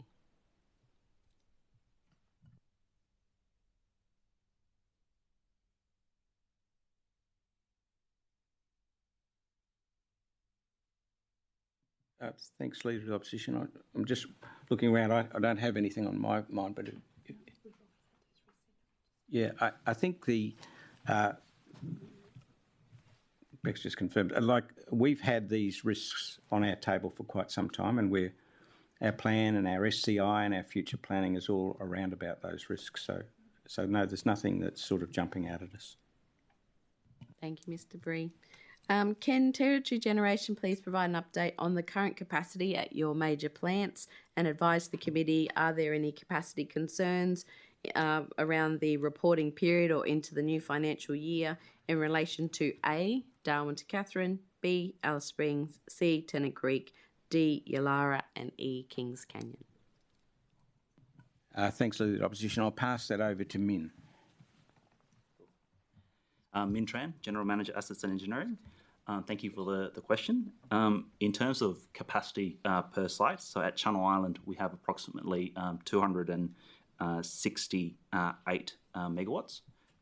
At Waddell, we have 111. Katherine, we have 37 megawatts. For the smaller systems, for Alice Springs... Mr. Tran, could you just repeat Katherine one for me? Katherine is 37. 37, thank megawatts. Yeah. For Alice Springs, we have Ron Gooden, 22.4 megawatts. On Springs, we have 74.9 megawatts. Tennant Creek, we have approximately 18 megawatts installed. And the smaller sites like Yulara, we have 10.7, and Kings Canyon, we have approximately a meg. Sorry, what was Kings Canyon? Kings Canyon Power Station. What was the... A 1 meg. Oh, sorry, you mentioned that one earlier in a response. Thank you. And that's the one, just to confirm, that is running on diesel? Correct. Yeah, thank you. Thank you. And my last question, Madam Chair, does Territory Generation still participate in a cross-GOC meeting with the government, and is that on a quarterly basis, if that still exists? No, we don't. Sorry, Leader of Opposition, Dennis Bree. No, we don't. Do you want to... I might get Gerhard to, because he's involved in that sort of thing, so I'll let him answer that. Thank you, Leader for the Opposition. Gerhard Labser. Officially, not like in the past with the EGO CCC. However, we get in contact with each other all the time. It's a very regular monthly catch-up, most of the CEOs. Definitely the GOC CEOs, we get together quarterly. So there's a regular, but TGN as such is not part of the old GOC. Thank you. And is that just confirming for the committee that EGO CCC doesn't exist anymore? That's the case, yeah. Interesting. Thank you very much. Are there any further questions on the opening statement? Yes. Member for Nightcliff. Thank you very much. Hello, everyone. Is it possible to give a proportion of Territory Generation's capital expenditure budget that's allocated to renewable energy versus fossil fuel, gas, infrastructure and maintenance?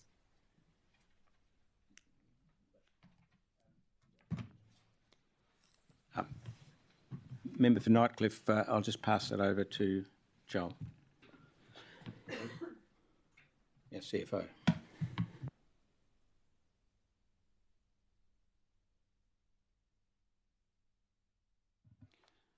Joel Dwyer, Chief Financial Officer. Thank you for the question, Member for Nightcliff. So for our capital expenditure forecast for next financial year 25-26, we have 48.8% dedicated to essential system service / renewable energy. Thank you very much. So I know we've touched on different things back and forth, but I didn't sort of have the chance to jump in. Looking at so I understand the DK BESS is up, commissioned, almost online. Was that right? Yep. Sorry, Member for Nightcliff. It's actually online. It just hasn't been accepted as a replacement for a machine yet. That's right.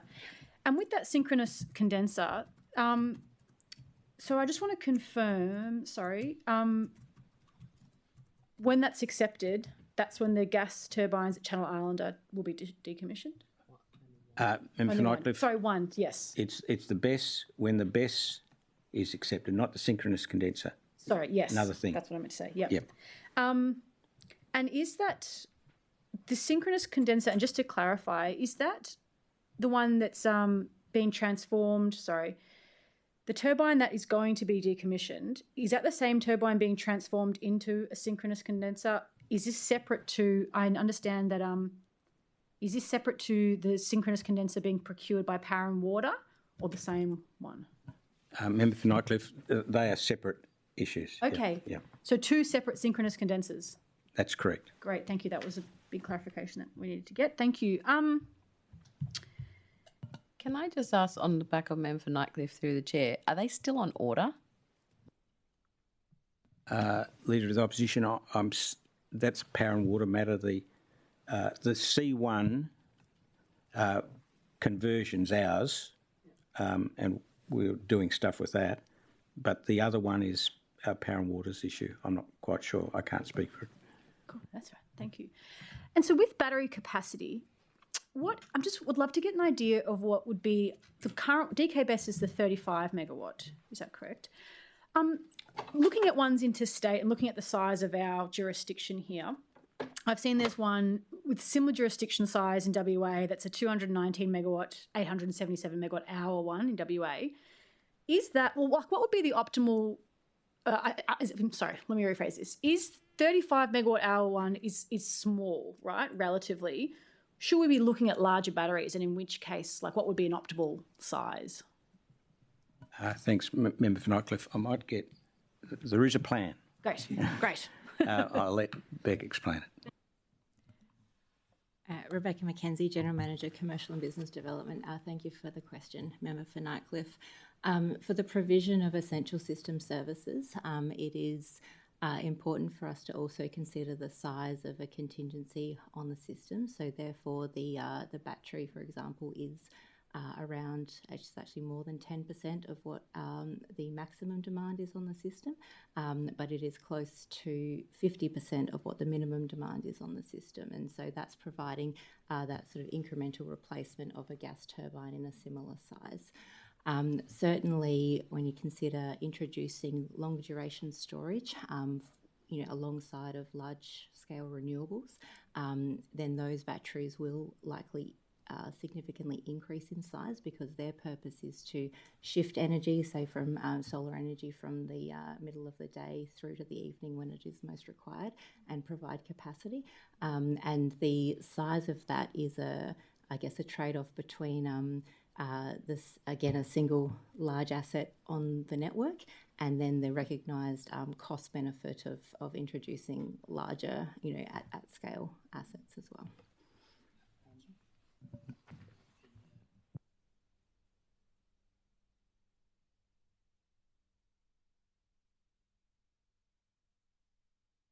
So I think the RESIP plan, which is currently being delivered by Power and Water, is reconfirming some of the numbers in terms of what the high-spec battery requirements are.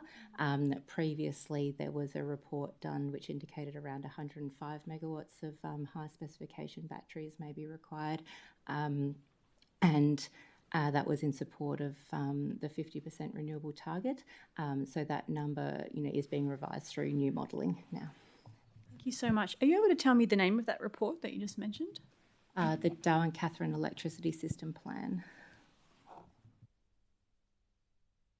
And so do we have an idea, or do you have an idea of, going on from this, the total kind of future planned battery storage capacity and what timeline we could look at for deploying that? Or is that a really difficult question? Member for Nightcliff, that's a really difficult question. But and the reason I say that is that a lot of what we do is responsive to what others do.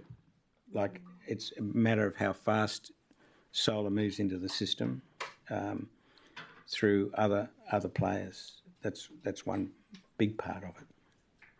Yeah. Thank you. And sorry, there's one other thing too, is the economics of this game changes a lot over time. Like the price of solar panels today is much lower than it was 10 years ago. Batteries has gone up and down, so it's a bit harder to predict, but you assume with the scale in China it's coming down. But so you've got to keep on top of it from a business point of view, which is what we try to do. And through the chair, So is it correct that the minimum electricity demand in the Darwin-Katherine integrated system is expected to fall below 20 megawatts by 2030? Does that sound about right?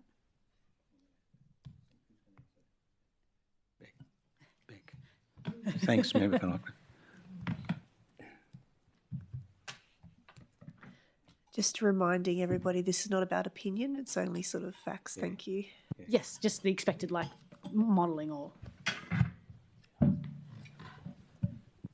Member for Nightcliff, I do apologise. We take our modelling assumptions from the Utilities Commission outlook forecast.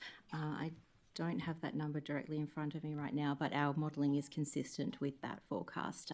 The minimum demand will be driven by any increase in behind-the-meter solar. And based on the 2023 Utilities Commission outlook forecast, that behind-the-meter solar was expected to increase to around 170 megawatts by 2030.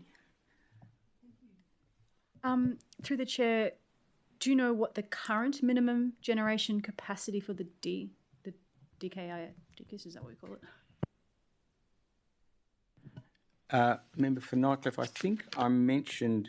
Sorry, I think you did actually in the opening about 66 statement. or something. Sorry, yes. From memory. Sorry, there's been a lot of numbers thrown around.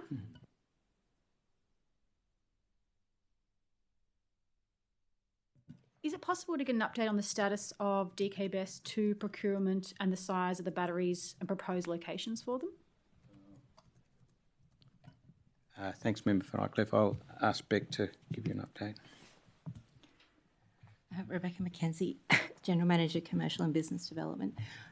So we have closed the tender for those batteries and we're currently working with those tenderers and we hope to conclude negotiations and put forward a final investment decision business case within the coming months.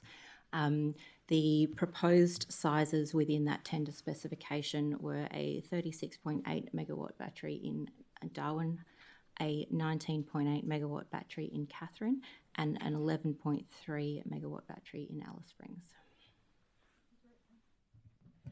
Thank you very much. Do you use the metric, the levelised cost of energy, LCOE, and do you have a levelised cost of energy comparison for renewable generation versus gas generation?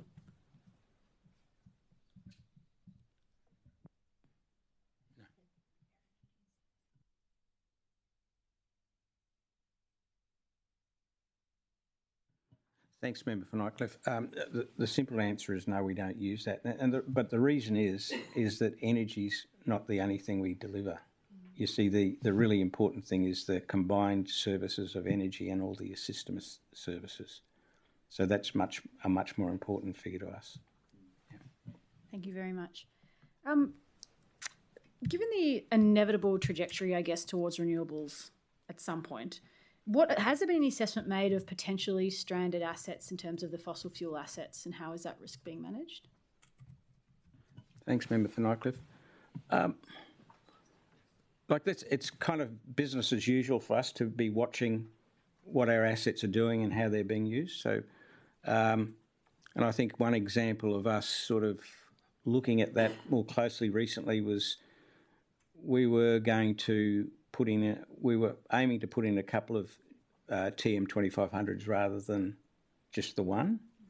And we've still got that on our list. But instead we thought the right thing to do at the present moment was to renew our old machines because we were more looking for capacity than energy.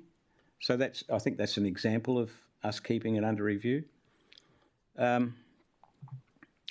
We have to be pretty careful because we buy long life assets, but currently in our system we have some old assets, quite old. So so that writing them off won't cause us much problem. But I don't see any. It's not the sort of business where you fall off a cliff and suddenly wake up one morning and have to write off a lot of assets. It's something you see coming quite a long way off. Yeah. Sorry, Member for Nightcliff, we've just got some questions from the committee as well. So I'm just, Member for Kramer. Thank you. Chair, one of my key points, local content and local content policy. Does TGen have a local content policy, and what is it for procurement? It's identical to the Northern Territory Public Service. 30%? Yeah, I think that's what it is. Yeah. Okay, excellent. And can you tell me how much business in the last reporting year went to local contractors? Okay, thanks, Member for Cromer. I'll pass that over Both to... in terms of value or number of contracts. Okay. Is that you? Or you? Okay, that's you. Yeah. Hugh Nguyen, General Manager, People and Governance. Just bear with me 1 second. Thank you, Member for Corona.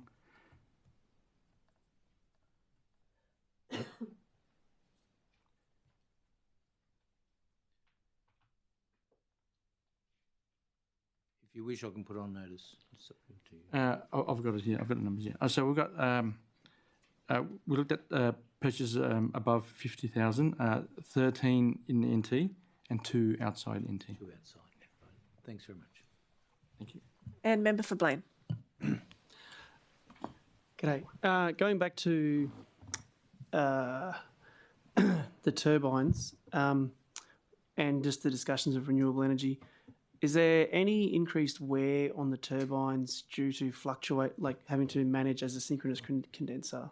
The fluctuations in voltage and the power network due to the solar penetration, like clouds going over. I understand that there's a extra load on the turbines when they have to work in that function.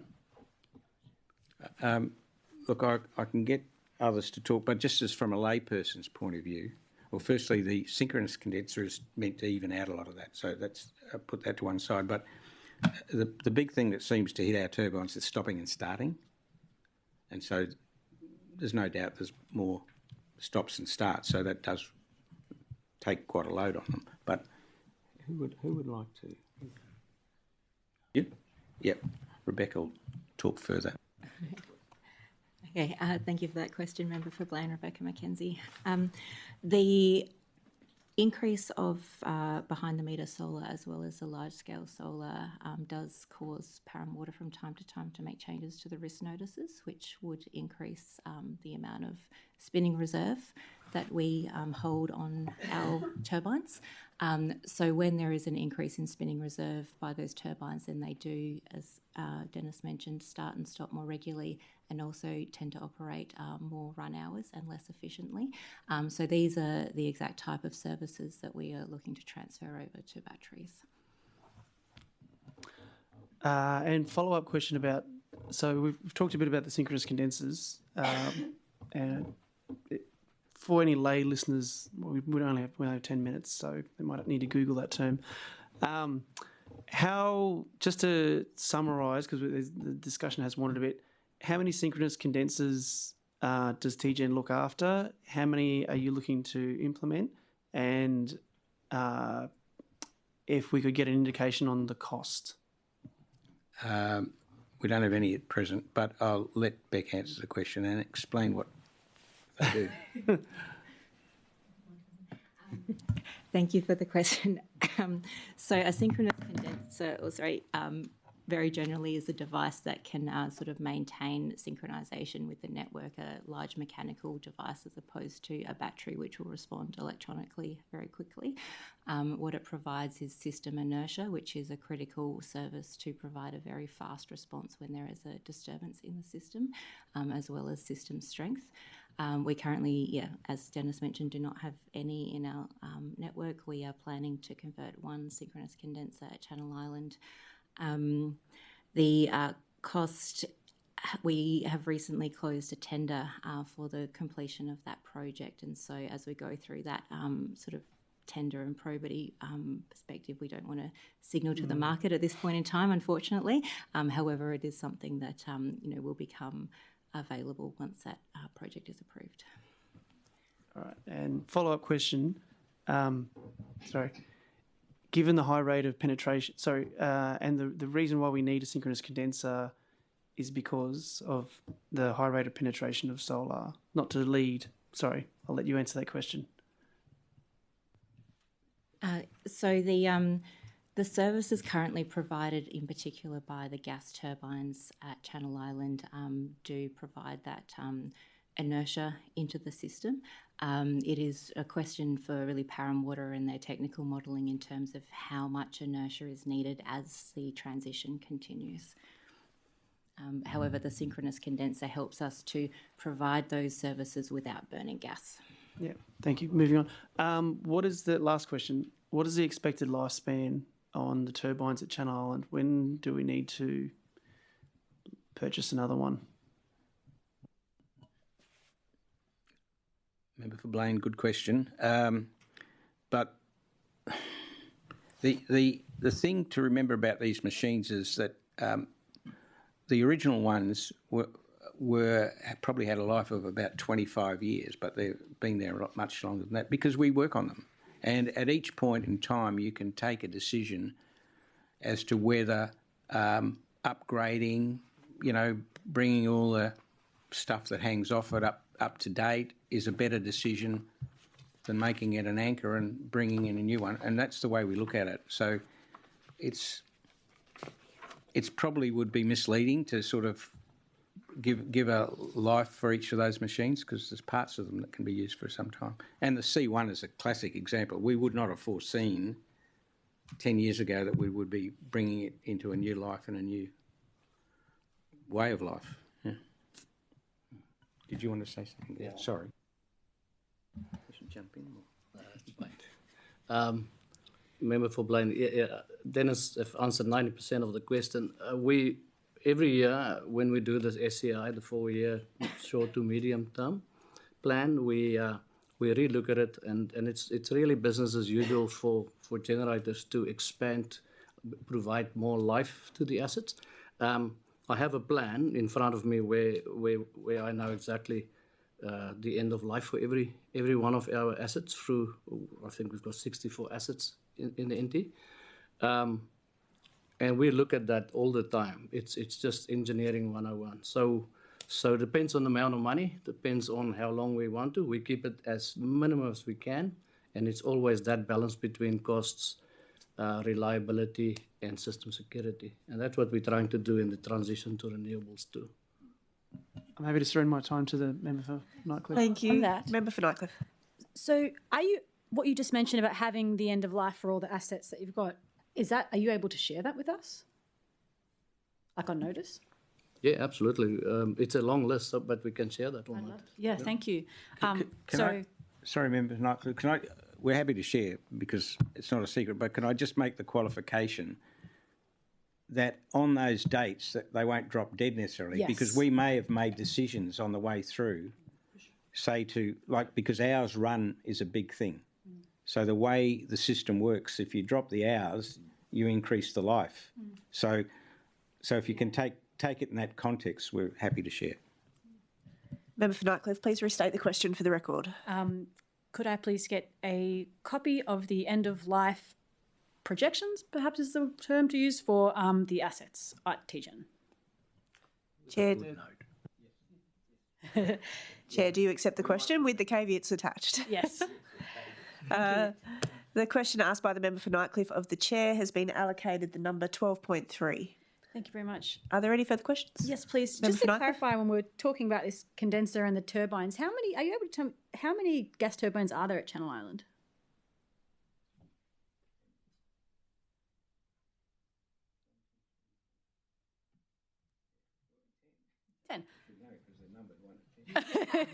Thank you very much. And so when we're talking about decommissioning the one to replace it with this synchronous condenser, is it is that the plan that all of them get replaced with? So would there be 10 synchronous condensers in the future? Is that how it works or not really? The answer, I'll let Rebecca. Right. No worries. Thank you for the question, Member for Nightcliff. The synchronous condenser doesn't actually provide capacity in the system once it's converted, and so therefore it's there for services. So while a capacity need to meet, say, a peak demand, there will need to be a mix of assets to provide that service. Some of that capacity can transfer longer term over to long duration batteries. However, yeah, there will still be a need for turbines as well. And very last one, because people ask me this all the time, and I know we've sort of answered this through this, but people are saying, what do we need to do to get all the solar farms sitting there online? I'm sorry to do this, but that's power and water. Oh, okay, yep. Thanks. I could say that one of the things we do as part of that is contract out system services to them. Are there any further questions on this opening statement? No. We have 4 minutes. So the committee will now consider questions relating to Territory Generation's 25-26 Statement of Corporate Intent. Are there any related questions?